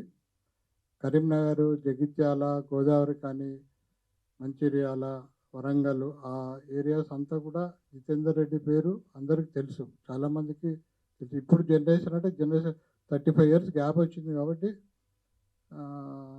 తను ఎవరు అని చెప్తే గుర్తుపడతారు ఇప్పటికీ. Okay, thank you. స్టూడెంట్ లీడర్గా, ఆ తర్వాత కొన్ని ఇన్సిడెంట్స్, కొన్ని సమాజంలో జరుగుతున్న కొన్ని సాంఘిక కార్యక్రమాలు అంటారు కదా, అటువంటి వాటి సోషల్ ఎలిమెంట్స్ మీద తను ఫైట్ చేయడం తర్వాత అది లైఫ్ అంటే తను స్టూడెంట్ లైఫ్ నుండి స్టార్ట్ అవుతుంది. అక్కడ నుండి తను లైఫ్లో ప్రతి దాని మీద ప్రతి సమస్యకు అతను ఏ రకంగా పోరాటం చేసిండు అనేది ఈ మూవీలో ఏమండి చంపేశానండి, చెప్తానండి. విరించి గారు యాక్చువల్గా మీరు ఇంతకుముందు ఇంతకుముందు మీరు చేసిన ఫస్ట్ ఉయ్యాల జంపాల, తర్వాత మజ్ను, ఈ రెండు ఏంటంటే ఒక చిన్న rom com kind of things ఉంటాయి, ఎమోషన్స్ ఉన్నా కూడా. బట్ కాకపోతే ఈ సినిమాకి వచ్చేసరికి ఏంటంటే టోటల్గా ఒక డిఫరెంట్ జోనర్. ఇప్పుడు ఆర్టిస్టులు ఎలా అయితే ఒక సినిమాతో హిట్ అయిన తర్వాత వాళ్ళని టైప్ క్యాస్ట్ చేసి అలాంటి క్యారెక్టర్స్ వస్తాయో, డైరెక్టర్స్ కూడా అలాంటి ఒక ఇది ఉంటుంది కదా. అంటే ఈ జితేందర్ రెడ్డితో మీరు వేరే కైండ్ ఆఫ్ సినిమా కూడా చేయొచ్చని ప్రూవ్ చేసుకోవడానికి కూడా ఒక కారణమా మీరు యాక్సెప్ట్ చేయడానికి, లేదంటే ఓన్లీ జితేందర్ రెడ్డిలో ఉన్న ఆ సోలే మిమ్మల్ని నడిపించింది ఈ సినిమాకి? అంటే ఎప్పుడు ఒకేలాంటి సినిమాలు చేయడం మనకు కూడా బోరింగ్గా ఉంటుంది. నేను రాసుకున్న స్టోరీస్ కూడా డిఫరెంట్ జానర్స్ ఉన్నాయన్నమాట. నాకు డ్రామా చాలా ఇష్టం. అది ఎనీ జానర్ ఉన్నా కూడా అందులో డ్రామా ఉంటే కనుక, ఇప్పుడు డ్రామాతో పాటు ఒక సైంటిఫిక్ ఫిల్మ్ ఉందనుకోండి, అది కూడా చాలా ఇంట్రెస్టింగ్. డ్రామాతో ఒక హారర్ ఉంటుంది, అది బాగుంటుంది. డ్రామాతో ఇంకేమైనా ఫ్యాంటసీ అవ్వచ్చు, ఇంకేమన్నా అవ్వచ్చు. అలాగే డ్రామా ఉన్నప్పుడు ఏదైనా కూడా నాకు ఇంట్రెస్ట్ అనమాట. సో ఇందులో ఇది యాక్షన్ డ్రామా, సో ఆ విధంగా నేను కనెక్టెడ్. ఇంకోటి ప్రూవ్ చేయడం కోసం సినిమాలు చేస్తే అది కరెక్ట్ కాదు. మనకి ఎమోషనల్గా ఏం చెప్పగలం అనేది అది ఇంపార్టెంట్ కదా. అంటే మన ఎబిలిటీ ఉంటుంది, బట్ అది రేపొద్దున ఒక స్టార్ హీరో దగ్గరికి వెళ్ళి చెప్పాలన్నప్పుడు ఇంతకుముందు మీరు చేసిన సినిమాలు చూస్తారు ఆటోమేటిక్గా. ఇవాళ జంపాలు ఇవే కనపడింది అనుకోండి, మీరు ఒక పెద్ద యాక్షన్ సినిమా తీస్తారంటే నమ్మకపోవచ్చు. బట్ అలాంటిది కూడా ఒక ప్రూవ్ అంటే మనకు ఒక ట్రాక్ రికార్డ్ ఉండాలంటే ఇలాంటివి కూడా నేను ఏదైనా చేయగలని చెప్పుకోవడం అనేది కూడా ఒక ఇంపార్టెంట్ కదా. సో దీంట్లో మెయిన్ ఓన్లీ యాక్షన్ డ్రామా అనేనా, లేదంటే ఆ యాంగిల్ కూడా ఏమైనా మిక్స్ అయిందా అనేది నాకు. అంటే అదన్నీ ఆఫ్టర్ ఎఫెక్ట్స్ ఏమో, అంతవరకు వెళ్ళలేదు. మేబీ అది హెల్ప్ అవ్వచ్చు తర్వాత ఫర్దర్గా వేరే హీరోస్ చెప్పడానికి. కానీ నాకున్నంత వరకు ఏంటంటే నేను అన్ని జానర్స్ ట్రై చేయాలి. నెక్స్ట్ కూడా డిఫరెంట్ జానర్స్ ఉన్నాయి, అవన్నీ ట్రై చేయాలని నాకు. సో ఛాన్స్ వచ్చినప్పుడు అవన్నీ ట్రై చేస్తాను. సో మేబీ ఇది ఒక లక్కీగా నాకు దొరికింది అనుకుంటున్నాను ఈ అవకాశం. అంటే ఇందాక మీరు చెప్తే ఏమన్నారంటే ఒక మహర్షి వచ్చింది, నేను ఫార్మర్ సబ్జెక్ట్ చేద్దాం అనుకున్నప్పుడు, అలాగే ఒక రిచ్ అండ్ పూర్ అనుకున్నప్పుడేమో ఒక అలవైకుంఠపురం. బట్ మన బేసిక్గా ఏంటంటే ఒక రైటర్షిప్ ఉన్నప్పుడు, మనం ఒక రైటర్ కింద ఒక స్టోరీ అనుకున్నప్పుడు ఏంటంటే అది ఒక చిన్న మనకి ఫామ్ అయినప్పుడు ఏంటంటే రైటర్స్ అసోసియేషన్ ఒకటి ఉంటుంది, మనం దాంట్లో రిజిస్టర్ చేసి నేను నెక్స్ట్ ప్రూవ్కి వెళ్తాం కదా మనం యాక్చువల్గా. మరి మీరు ఆ చిన్న కాజన్స్ అవి కూడా తీసుకోలేదు, ఎందుకంటే మీ హార్డ్ వర్క్ అంతా దాంట్లో పెట్టి అలాంటి ఒక సినిమా మన కళ్ళ ముందు వచ్చేసి రిలీజ్ అయిపోతే చాలా బాగా ఉంటుంది కదా మరి. అంటే ఇప్పుడు అదేమైందంటే, ఇప్పుడు మహర్షి దీనికి కొన్ని ఎలిమెంట్స్ ఉంటాయి, కానీ దానివల్ల మనం ఆ స్టోరీ మంది ఒకటే అని చెప్పలేము. ఇప్పుడు ఆ టైంలో ఏంటంటే ఇండస్ట్రీలో ఒక 7-8 మంది అగ్రికల్చర్ పైన స్టోరీస్ చేసి తీసుకెళ్తున్నారు అనమాట. ఇప్పుడేంటి ఇండస్ట్రీ అదే రైతుల కన్నా ఫార్మర్ స్టోరీస్ రాసేవాళ్ళు ఎక్కువైపోయారు అనిపించింది ఆ టైంలో నాకు. సో అది పక్కన పెట్టామాట. అలాగే రిచ్ అండ్ పూర్ స్టోరీ కూడా పూర్తిగా అలాగే ఉండదు. అలాంటి ఉయ్యాల జంపలో కూడా నాగ చైతన్య సినిమా ఉంది, బావా, ఏం సినిమా 100% లవ్. 100% లవ్ వచ్చిందని ఉయ్యాల జంపాలు కూడా చాలామంది పక్కన పెట్టేశారు ఆ టైంలో. ప్రొడ్యూసర్ కూడా అంటే బావ మరదల టాపిక్ వస్తే అంటే ఎందుకు ఇది ఇప్పుడు వద్దు అని చెప్పి పక్కన పెట్టేస్తారు. అలాగే తప్ప పూర్తిగా సంబంధం ఉండదు. మళ్ళీ అవి సినిమాలు చేస్తాను నేను, కాకపోతే ఆ టైంలో వెంటనే వస్తే బాగోదు అన్నట్టు అలా ఆల్మోస్ట్ మెటీరియల్ అయ్యి షూటింగ్కి వెళ్ళే ముందు ఆగిపోవటం వల్ల అవి ఆగిపోయింది మాట. అంటే నాని గారు ఒకసారి ఏం చెప్పారంటే విరించి అందరిలో ఇక్కడ ఉండడం హ్యాపీగా భీమవరంలో కూర్చొని స్టోరీ రాసుకుని వస్తాడు అని చెప్పి అన్నారు. మరి భీమవరంలో కూర్చున్న మీకు కరీంనగర్లో ఉన్న ఆయన ఎలా స్టోరీ లేదు కనెక్ట్ భీమవరం లేదు, అంటే ఇక్కడే హైదరాబాదే. అంటే ఆ టైంలో అలా చెప్పారు యాక్చువల్గా అయితే. లేదు అంటే ఇక్కడే, తెలియదేమో సరిగ్గా నా గురించి. రాకేష్ గారు అంటే ఇది విరించి వర్మ లాంటి ఒక అంటే వెల్ నోన్ డైరెక్టర్ వచ్చి చెప్పబట్టి ఓకే చేశారా, లేదంటే ఎవరు వచ్చి చెప్పినా చేసేవాళ్ళు ఈ స్టోరీ? ఫ్రాంక్గా చెప్పాలంటే విరించి దగ్గర ఇలా ఒక కథ ఉందన్నప్పుడు ఫస్ట్ ఎక్సైట్ అయినండి. విరించి వర్మ తను 2 సినిమాలు ఇష్టం నాకు, కానీ కథ వినిన తర్వాత అది మారిందండి. అది చాలా సెకండరీ అయిపోయింది. కథ అనేది ముందుకు వచ్చేసింది. సో అంటే బేసిక్గా ఏంటంటే ఇంతకుముందు మీరు బాహుబలి చేసిన తర్వాత ఒక సినిమా కూడా చేశారు, అది పెద్దగా ఫేర్ చేయలేదు కదా. అంటే ఈ జితేందర్ రెడ్డి లాంటిది ఏంటంటే అందరికీ ఇప్పుడు అల్లూరి సీతారామరాజు కైండ్ అనుకోండి అందరికీ తెలిసింది కాబట్టి దాని మీద ఆల్మోస్ట్ ఒక ఇంట్రెస్ట్ క్రియేట్ అవుతుంది. బట్ జితేందర్ రెడ్డి లాంటి ఒక ఈ బయోపిక్ అనేది చాలా కొద్ది మంది మాత్రం ఒక ఏరియాకి మాత్రం తెలిసిన స్టోరీ కదా. సో దీన్ని అంత లార్జ్ స్కేల్లో చెప్పాలన్నప్పుడు దానికి మీరు ఎంత ఎఫర్ట్ పెట్టాలి, నేను ఇంత టైం కేటాయించాలన్నప్పుడు మరి మీకేం భయం అనిపించలేదా? What's next after Jitender Reddy? అది ఎంతవరకు అంటే నన్ను ఓన్ చేసుకుంటారా లేదా ఆ క్యారెక్టర్ను ఓన్ చేసుకుంటారా అనేది ఈ డిఫరెన్షియేషన్ ఏం కనిపించలేదు మీకు? ఫస్ట్లీ మీరు అడిగిన దానికి అంటే ఎక్కువ కంటెంట్ లేదు అని అన్నారు కదండి, అది నేను అడ్వాంటేజ్గానే తీసుకున్నాను. ఎందుకంటే అది ఆల్రెడీ చాలా మటుకు ఉందనుకోండి, ఇంటర్నెట్లో ఇప్పుడు మీరు కొట్టినా కూడా ఎక్కువ రాదు. అది అడ్వాంటేజ్ కదా, ఎందుకంటే మనం ఫ్రెష్ ఒక స్టోరీ టెల్లింగ్ ఉంటుంది. అంటే జనాలకి తెలుసు అప్పుడు జగిత్యాల వాళ్ళ చుట్టుపక్కల ప్రాంతంలో, సో అక్కడి నుంచి తీసుకుని అండ్ రవీందర్ గారికి కూడా తెలుసు కాబట్టి అది నాకు ఇంట్రెస్ట్ అనిపించింది. అండ్ ఎవరికి చెప్పదు తర్వాత ఇలాంటి స్క్రిప్ట్ అనేది అదే ఎవరికి చెప్పదు అనేది చాలా simple townish boy next door type. ఇది larger than the life character కదా, డెఫినెట్గా ఎక్సైట్మెంట్ ఉంది. And larger than the life characters మన తెలుగులో ఎక్కువ కనెక్షన్ కూడా ఎక్కువ స్కోప్ ఉంది. అయితే ఇక్కడ 2 ఉంటాయి లార్జర్ దాన్ లైఫ్ క్యారెక్టర్స్ చేస్తున్నప్పుడు. అది కనుక షూర్ షాట్ హిట్ అయ్యి ఇది చేస్తే నెక్స్ట్ లెవెల్కి వెళ్తుంది కెరీర్. ఒకవేళ అదేమన్నా మిస్ఫైర్ అయితే కనుక ఏంటంటే నెక్స్ట్ మనకి అంటే మినిమం చేసుకునే క్యారెక్టర్స్ ఉంటాయి కదా, అవి కూడా వచ్చే ఛాన్సెస్ ఉండవు. 2 రకాలు ఉంటాయి అంటే 2 మరి దాన్ని ఎలా ఆలోచించారు దాన్ని చూస్ చేసుకునే ముందు? అది రిస్కే అండి, but I thought story and character strong ఉంది కాబట్టి అది తీసుకుని వెళ్ళిపోదామని. రవిప్రకాష్ గారు అంటే ఇంతకు ముందు ప్రభు గారు చెప్పినట్టు లేదంటే ఎవరు చెప్పినా కూడా ఏంటంటే మీ క్యారెక్టర్ అంటే దానికి ఒక ప్రామినెన్స్ ఉంటుంది. మీరు అంటే చాలా సినిమాలు చేస్తుంటారు, కానీ ఏ సినిమాకి ఇంత ముందుకు వచ్చి ప్రమోట్ చేయడం అనేది నాకు తెలిసి ఫస్ట్ టైం అనుకుంటే ఇది. అంటే దీంట్లో మీకు అంత స్పెషల్గా కనిపించిన ఎలిమెంట్ ఏంటి? మీరు ఫస్ట్ టైం ఒక సినిమాను ప్రమోట్ చేయడానికి మీరు ఒక స్టేజ్కి రావడం అనేది? ఇందులో పర్టికులర్గా చెప్పాలి అంటే ఇందాక రాకేష్ చెప్పినట్టు 4 పిల్లర్స్ ఏవైతే రాకేష్ చెప్పాడో, అటు ప్రొడ్యూసర్ గారు కానీ, డైరెక్టర్ గారు విరించి గారు కానీ, అలాగే కెమెరామెన్ జ్ఞానశేఖర్ గారు అండ్ మా ప్రొడక్షన్ చూసుకున్న వాణి గారు, వీళ్ళందరూ ఏంటి అంటే when a proper story and when a proper character is being portrayed with అని అనుకున్నారు, అదంతా ఓకే. బట్ కాకపోతే ఏంటంటే దాని నుంచి ప్రాఫిట్స్ ఏమైనా ఆశిస్తున్నారా లేకపోతే జస్ట్ స్టోరీ తెస్తే చాలు అనుకున్నారా? స్టోరీ తెలియజేయాలనేది ఇంటెన్షన్ అండి. అన్ని తన స్టోరీని ఇప్పుడున్న జనరేషన్కు తీసుకెళ్ళాలనేదే ఉద్దేశము. సరే ఇది డబ్బులు ఇవన్నీ కూడా అది సెకండరీ, స్టోరీ తెలియజేయడమే చాలా ఇంపార్టెంట్. రాకేష్ గారు. రాకేష్ గారు అడగండి లాస్ట్. ఈ సినిమాకు మీరే మెయిన్ ఫేస్.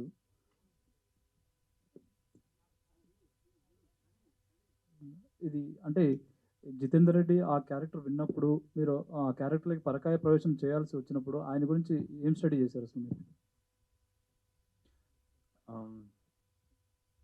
రవీందర్ గారి దగ్గర అయితే ఫుల్ ఇన్ఫర్మేషన్ ఉందండి. ఫస్ట్ అయితే నేను ఇక్కడికి వెళ్ళే కన్నా ఫస్ట్ రవీందర్ గారితో అండ్ వాళ్ళ ఫ్యామిలీ మెంబర్స్తో కూర్చుని అక్కడి నుంచి స్టార్ట్ చేస్తే కరెక్ట్ అనిపించింది. సో గురించి మేమందరం కూర్చుని ఇన్ఫర్మేషన్ తెలిసిన తర్వాత అది అనుకున్నామండి, ఎలా కూర్చుంటే బాగుంటుంది, ఎలా నుంచుంటే బాగుంటుంది, ఎలా నుంచుంటారు, నేను ఎలా మాట్లాడతారు వాళ్ళు. సో బేసిక్ హోంవర్క్ అయితే చేసాం, ఇంకా అదే. ఓకే, అంటే ఆ క్యారెక్టర్ మీరు చేస్తున్నప్పుడు అందులో హార్డ్ హీటింగ్ ఎలిమెంట్స్ ఉంటాయి కదా, అవి మీకు ఏవి ఎక్కువ నచ్చాయి? And conviction. అండ్ ఏ పని చేసినా కన్విక్షన్తో చేస్తారు. అంటే కాన్ఫిడెన్స్ అనేది ఎప్పటికీ ఉంటుంది, ఒక కన్విక్షన్తో ఉంటారు. సో అది నచ్చింది నాకు ఆయనకి మైండ్లో. ఓకే అండి, విషయాలు నెక్స్ట్ రవీందర్ రెడ్డి గారు. అంటే మీ బ్రదర్ స్టోరీని చెప్పడానికే మీరు ఇండస్ట్రీలోకి వచ్చారా, లేక ముందు ముందు సినిమాలు కంటిన్యూ చేస్తారా ప్రొడ్యూసర్గా? ముందు ఏం ఆలోచించలేదండి.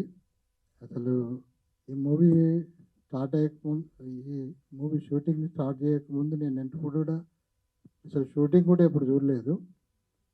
అటువంటిది సరే కేవలం ఈ మూవీని తీసుకురావాలనే ఉద్దేశంతో తీసాము.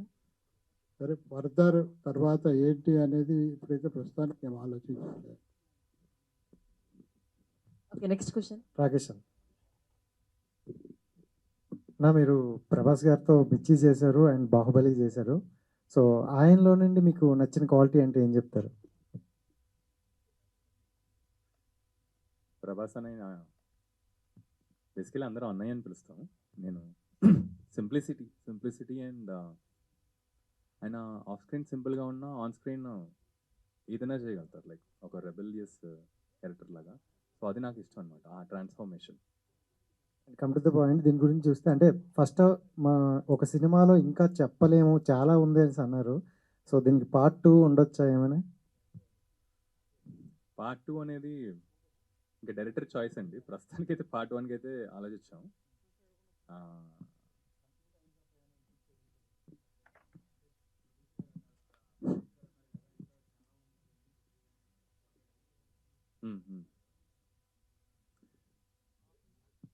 ప్రస్తుతానికైతే పార్ట్ 1 అనే తీసాము. అయిపోయింది.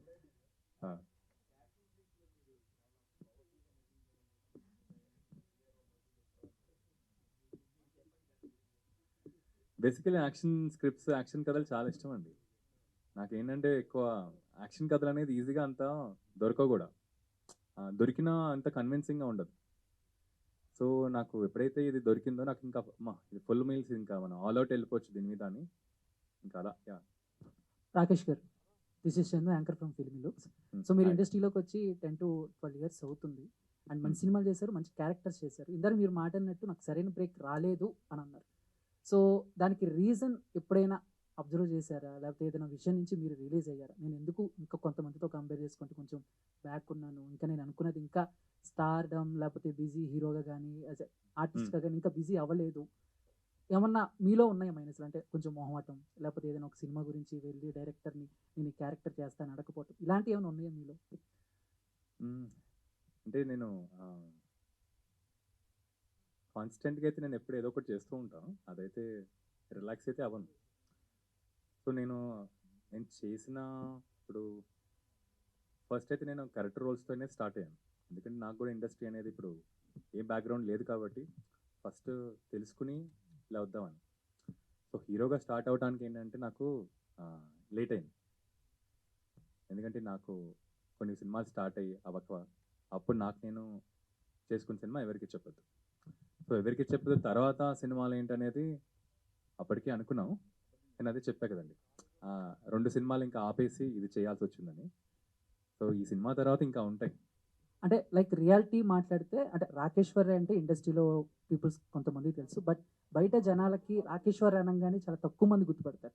అదే బాహుబలిలో ప్రభాస్ గారు తలనరికి వేస్తాడు కదా, ఆయన అనగానే అందరూ ఎక్కువగా గుర్తుపడతారు. ఈ సినిమా తర్వాత రాకేశ్వర్ రే అనే పేరు ఇక వినపడుతూ ఉంటుందా, లేకపోతే ఎక్కువగా రీచ్ ఉంటుందా జనాలకి? జితేందర్ రెడ్డి అని వినిపిస్తుంది. థ్యాంక్ యూ అన్న, కొన్ని రోజులు. Thank you so much. Last question. Virinchi గారు, జితేందర్ రెడ్డి గ్లింప్స్ చాలా ప్రామిసింగ్ ఉందండి. సో ఇది 1980s జరిగిన అన్హిడెన్ అండ్ అన్స్టోల్డ్ స్టోరీ. సో ఈ మెటీరియల్ ఎలా గ్యాదర్ చేశారు మీరు? అంటే ఎవరికి తెలియని స్టోరీ ఇది, ఎలా ఎంతవరకు యాక్యురేట్గా తీశారు ఈ స్టోరీని? ఆడియన్స్ని ఎలా రిసీవ్ చేసుకోవాలి ఈ స్టోరీ నుంచి? అదే ఇప్పుడు యాజ్ ఏ బ్రదర్ ఆయనకి కొంత తెలుసు కదా. సో ఆయన ఈ స్టోరీ జరిగినప్పుడు ఆయన కూడా మొత్తం ఒక పర్సన్ కూడా బ్రదర్ అయినా కూడా డే అండ్ నైట్స్ ఉంటారు కదండి. ఆయనకు కొన్ని విషయాలు తెలుసు, వాళ్ళ జితేందర్ రెడ్డి గారి సిస్టర్ కొన్ని విషయాలు తెలుసు, వాళ్ళ మదర్కి కొన్ని విషయాలు తెలుసు, తర్వాత ఫ్రెండ్స్కి కొన్ని విషయాలు తెలుసు. మోస్ట్లీ ఎక్కువ ఫ్రెండ్స్కి తెలుస్తాయి కదా. ఆ ఫ్రెండ్స్ కూడా రకరకాల ప్లేసుల్లో ఉన్నారు, చాలామంది చనిపోయారు. సో వాళ్ళందరినీ కలిసి కనుక్కోవటం. సో అందరినీ ఒక 1 వీక్ వెళ్ళామాట. ఆ చుట్టుపక్కల ఊళ్ళో వాళ్ళ ఫ్రెండ్స్ అందరిని వెళ్ళి వాళ్ళందరినీ కలిసి ఆ డేటా తీసుకున్నమాట. సో దాని నుంచి ఫైనల్గా ఇందులో మనం ఏదేది మనకి కథలో యాడ్ అవుతుంది అనే దాంట్లో అలా వర్క్ చేసుకుని చేసామాట. జితేందర్ రెడ్డి గారు ఇక్కడ మీరు స్టూడెంట్ లీడర్ అని చెప్పారు. సో కానీ ఇక్కడ గ్లిమ్స్లో చూస్తే ఒక సీన్ దగ్గర నక్సలైట్ సీన్ చూపించారు. సో జితేందర్ రెడ్డి గారికి నక్సలైట్స్కి ఏమైనా కనెక్షన్ ఉందా? ఉందండి. మీరు సినిమా చూస్తే ఇది ఒక్క దగ్గర ఇప్పుడు ఎలా పొలిటీషియన్స్ వచ్చి వెళ్తారు, నక్సలైట్స్ వచ్చి వెళ్తారు, ఈ స్టార్టింగ్లో కాలేజ్ ఎపిసోడ్ ఒకటి ఉంటుంది, ఇలా త్రూఅవుట్ ఆయన లైఫ్ స్టోరీ అంత ఉంటుంది కదా. సో అంత పేజెస్ వైజ్ అందరూ వచ్చి వెళ్తుంటారు అనమాట. మనం కనెక్ట్ అయ్యేది మాత్రం ఈయన సింగిల్ గోల్ ఉంటుంది ఓవరాల్గా. ఆయన సింగిల్ గోల్, ఆయన వెళ్ళే రూట్లో మనం కనెక్ట్ అయ్యి వెళ్తుంటాం అన్నమాట. ఆ గోల్ ఏంటి, ఆయన ఏ రూట్లో వెళ్తున్నాడు, ఆయన ఎంత ఇదిగా వెళ్తాడు అనేది సినిమా అన్నమాట. లాస్ట్ రాకేష్ క్వశ్చన్ అన్న. ప్లీజ్. చాలా రోజులైంది మిమ్మల్ని చూసి. ఎప్పుడో అంటే గ్లిమ్స్ కానీ లేకపోతే ట్రైలర్ లాంచ్ ఈవెంట్స్ కానీ, you have many friends in industry. మీరు ప్రొడ్యూస్ చేసిన సినిమాకే మీరు ఒక టాప్ హీరోని గెస్ట్గా తీసుకొచ్చారు. బట్ దీనికి ఎందుకు తీసుకురాలేదు, ఫ్యూచర్లో ఏమైనా తీసుకొస్తారా లేదా అంటే ఏం చెప్తారు? ఇది కావాలని మనం అవాయిడ్ చేసామండి ఈ ఈవెంట్కి అయితే. ఎందుకంటే ఇది జస్ట్ పర్సనల్గా మన టీము అండ్ మీడియా అండ్ చుట్టుపక్కల ఉందామని అలాగా పెట్టుకున్నాం. సో సిన్స్ మనకి అడిగారు కాబట్టి నెక్స్ట్ ట్రైలర్ ఈవెంట్ అనుకుంటున్నాం. So trailer event followed by pre release and so ఇది సో డెఫినెట్గా అప్పుడు ఇంక్లూడ్ చేద్దామని. అన్నయ్యని పిలిచే ఛాన్స్ ఉందా ప్రభాస్ గారిని? ఓకే, ట్రై చూద్దాం, ట్రై చేస్తా, వేచి చూద్దాం. యా రాకేష్ గారు. లాస్ట్ సార్ మీరు యాక్టింగ్ చేశారు అండ్ ప్రొడక్షన్ కూడా చేశారు ఇప్పుడు రీసెంట్గా. సో బోత్ బ్యాలెన్స్ చేసుకుంటూ ఇప్పుడు ఈ ప్రొడక్షన్ చేయడం అనేది అంత ఈజీ కాదు. ఎందుకంటే మీరు దగ్గరుండి ఆ సెట్స్లో ఏం జరుగుతుంది చూసుకుంటూ మీరు ముందుకెళ్ళాలి. అట్ ద సేమ్ టైం ఇది చేసుకుంటూ వచ్చారు జితేందర్ రెడ్డి అనేది. సో రెండు కంపేర్ చేసుకుంటే విచ్ వన్ యూ ఫీల్, అంటే మీరు ముందు నుంచి యాక్టింగ్లో ఉన్నారు, సడన్గా ప్రొడక్షన్లోకి వెళ్ళడం అండ్ ఏది డిఫికల్ట్గా మీకు అనిపిస్తుంది, ఏ దాని మీద ఎక్కువ బేస్ అవుదాం అనుకుంటున్నారు? ఓకే, సో బేసికలీ ఛాలెంజింగ్ అయితే ప్రొడక్షనే ఉంటుందండి. ఎందుకంటే ఇప్పుడు యాక్టింగ్ అంటే నేను ఒక్కడనే నన్ను నేను మేనేజ్ చేసుకోవాలి అంతే. ఇప్పుడు ప్రొడక్షన్ అనేది చాలా మందిని మేనేజ్ చేయాలి అండ్ కమ్యూనికేషన్లో ఉండాలి. So to answer the question, production అనేది మచ్ ఛాలెంజింగ్. అలా అని చెప్పి నాకు ఏంటంటే ఎంజాయ్ చేస్తాను ప్రొడక్షన్. ఎందుకంటే నేను మోర్ ఓవర్ నేను ప్రొడ్యూస్ చేసే సినిమాలని కొత్త డైరెక్టర్స్తో లేకపోతే కొత్త యాక్టర్స్తో అలా పనిచేయాలనుకుంటా, కొత్త టెక్నీషియన్స్ అని. సో ఇది నా అజెండానా లేకపోతే గోల్ అనుకోండి. సో అది నాకు ఇష్టమైంది ప్రస్తుతానికి. ఓకే, ఇంకొక క్వశ్చన్ వస్తుందేమో అని మేము వెయిట్ చేస్తున్నాం ఇందాక నుంచి. మైక్ అక్కడ ఉంది కానీ అమ్మాయి అడగట్లేదు. అడిగే అవకాశం ఇవ్వట్లేదు ఎవరు. అందుకే మైక్ ఇచ్చి మరి అవకాశం చెప్పండి, అడగండి. సో హాయ్ రాకేష్ గారు, I'm Anjali from TFPC. Hello. So బేసికల్గా ఒక పొలిటికల్ లీడర్ క్యారెక్టర్ చేయాలి అని అంటే మనకి థ్రెడ్స్ కూడా కొన్ని ఉంటాయి. సో మీరు జితేందర్ రెడ్డి క్యారెక్టర్ చేయడానికి ఒప్పుకున్నప్పుడు ఏమైనా అంటే లైక్ ఇలాంటివి ఏమైనా బ్యాక్గ్రౌండ్ సర్చ్ చేశారా, లైక్ థ్రెడ్స్ లాంటివి ఏమైనా ఉంటాయని? అండ్ అలానే డ్యూరింగ్ ద షూటింగ్ పీరియడ్ ఏ సీన్ చేసినప్పుడు మీకు చాలా కష్టం అనిపించింది, ఇంకా ఎక్కువ ఇన్వాల్వ్ అయ్యి చేశారు? ఫస్ట్ క్వశ్చన్కి అయితే థ్రెడ్స్ అనేది ఎవరిని టార్గెట్ చేయట్లేదండి, సినిమాలో టార్గెట్ చేయట్లేదు కాబట్టి. సో నాకు ఇప్పుడు కథ విన్నప్పుడు కూడా ఈవెంట్స్ అనేది వీళ్ళని తక్కువ చేయటము లేకపోతే వీళ్ళని ఎక్కువ చేసి చూపెట్టడం అలా లేదు. సో క్లీన్గానే ఉంటుంది. సో థ్రెడ్స్ అనే వరకు అయితే ఆలోచించలేదు. అండ్ సీన్ అంటే లైక్ ఏ సీన్ చేసినప్పుడు బాగా ఇన్వాల్వ్ అయ్యారు? సో కొన్ని సీన్స్ ఉండేయండి. ఫస్ట్ హాఫ్లో కొన్ని సీన్స్ ఉంటాయి చాలా ఇంట్రెస్టింగ్ సీన్స్. అండ్ సెకండ్ హాఫ్లో ఎస్పెషలీ నా కాన్ఫిడెన్స్ ఏంటంటే ఈ సినిమాకి హార్ట్ అనేది క్లైమాక్స్. సో నాకు ఒక్క టెన్షన్ ఎప్పుడు ఉండేదంటే క్లైమాక్స్ ఎలా వస్తుంది. ఎందుకంటే ఆ క్లైమాక్స్ వస్తే సినిమా అనేది స్టాండ్ అవుతుందని నాకు కాన్ఫిడెన్స్ అది. సో క్లైమాక్స్ బాగా వచ్చింది అండ్ నా ఫేవరెట్ సీన్ అయితే ఆ climax. This is the last one. So trailer teaser release అయిన తర్వాత, ఫస్ట్ గ్లిమ్స్ రిలీజ్ అయిన తర్వాత ఇండస్ట్రీ నుంచి వచ్చిన ఫస్ట్ రెస్పాన్స్ ఏంటి అండ్ ఎవరి దగ్గర నుంచి వచ్చింది? ఇప్పుడే రిలీజ్ అయింది కదా, ఒకసారి ఫోన్ చూసుకుందాం తర్వాత మెల్లిగా. అసలు ఆ చాయిస్ ఇవ్వలేదు, ఆ ఛాన్స్ ఇవ్వలేదు మనం. ఇప్పుడే గ్లిమ్స్ వచ్చింది కాదు. యాక్చువల్లీ మెన్షన్ చేశారు జితేందర్ రెడ్డి గారు నాట్ పొలిటీషియన్ అని చెప్పి, ఈజ్ స్టూడెంట్ లీడర్ అని. ఫస్ట్ రెస్పాన్స్ మీ దగ్గర నుంచి వస్తే బాగుంటుంది. ఏమనిపించింది? What you feel? బాగుంది, very nice, thank you so much. Wait for it. మే hi Virinchi garu. First last question అని గత 10 క్వశ్చన్ల నుంచి అంటున్నాను నేను. లాస్ట్ ఏంటో అర్థం కావట్లేదు. అడగండి. పర్లేదు అడగండి. ఇక మైక్ ఎలాగో హాయ్ వచ్చింది. విరించి గారు. అది దిస్ గీత మోహన్ గారు ఫ్రమ్ మీరు ఒకటి చెప్తున్నారు, అది గుర్తుపెట్టుకోండి, అది మళ్ళీ వాడు యా చెప్తాడు మీరు. నేను కంటిన్యూ చేస్తాను. సారీ ఐఎమ్ చెప్పండి. Mohan from Andhra Jyothi. His story needs to be told and అదేంటంటే హిస్టరీ అండ్ హిస్టోరీ రెండు కలిపి పెట్టారు, అది చాలా బాగుంది. అండ్ ఇంకోటి ఏంటంటే మీరు జితేందర్ రెడ్డి గ్రేట్నెస్ని పీపుల్కి ఇంట్రడ్యూస్ చేయాలనుకున్నారు, but it's coming in the time of elections. So ఇది ప్రజెంటే ఎలక్షన్స్ మీద ఏమైనా ఇన్ఫ్లుయెన్స్ చేస్తుందా ఈ స్టోరీ కానీ ద టేకింగ్ ఇట్స్ ఐడియాలజీ? అసలు ఎలక్షన్స్కి ఇప్పుడున్న గవర్నమెంట్కి దేనికి సంబంధం లేదండి.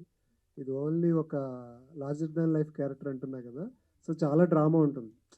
సో మీరు ఒక యాక్షన్ స్టోరీలో ఒక రివెంజ్ డ్రామా ఉంటుంది కదండి, ఇది ఒక జస్ట్ సింపుల్గా చెప్పాలంటే ఒక రివెంజ్ డ్రామా. సో అంతకు మించి పొలిటికల్గా పెద్ద ఆలోచించడానికి ఏమి ఉండదండి. అండ్ ఇంకోటి ఏంటంటే ఇదంతా మీరు just you heard about him but you don't see him. So ఇక్కడ ఫిక్షన్ ఎంత ఉంటుంది అండ్ క్రియేటివ్ లిబర్టీ ఎంత ఉంది? క్రియేటివ్ లిబర్టీ తీసుకున్నది కూడా ఏంటంటే ఆయన క్యారెక్టర్ని తగ్గకుండా ఆయన దేనికోసం పోరాడుతున్నాడో, ఆయన కాజ్ ఏంటో, సో ఆడియన్స్ కనెక్ట్ చేయడానికి కోసం ఏదైతే యాడ్ చేయాలి అవి యాడ్ చేసామన్నమాట. అదే పర్సంటేజ్గా కింద చెప్పలేము కానీ ఒక ఎమోషనల్ జర్నీగా ఆయన్ని యాజ్ ఇట్ ఈజ్గా ముందుకు తీసుకెళ్ళడానికి వెళ్ళాము. సో ఆ విధంగా చూస్తే ఇప్పుడు అంటే ఇది యాడెడ్, ఇది ఒరిజినల్ అని చెప్పడానికి లేదన్నమాట, అన్నీ మెర్జ్ అయి ఉన్నాయి. Yeah thank you so much. Thank you media for your questions. And yeah Jitender Reddy గారి గురించి ఫైనల్గా ఒకటి మాత్రం మెన్షన్ చేయాలి విరించి వర్మ గారు. ఆయన పొలిటీషియనా జితేందర్ రెడ్డి గారు? లేదండి. కాదు. Yeah please we note this point. ఎందుకంటే ఆయన స్టూడెంట్ లీడర్ అనమాట. ఆయనది ఒక కథ ఉంది, ఆ కథ మనందరికీ చూపించబోతున్నారు. ఆయన వెరీ పవర్ఫుల్ పర్సన్. సో ఆ పర్సన్ స్టోరీ ఏంటి అనేది మనం May 3rd చూడబోతున్నాము. జితేందర్ రెడ్డి గారి కథని మనం సెలబ్రేట్ చేసుకోబోతున్నాం వెండి తెర మీద. And thank you so much for your time and thank you so much for your questions today.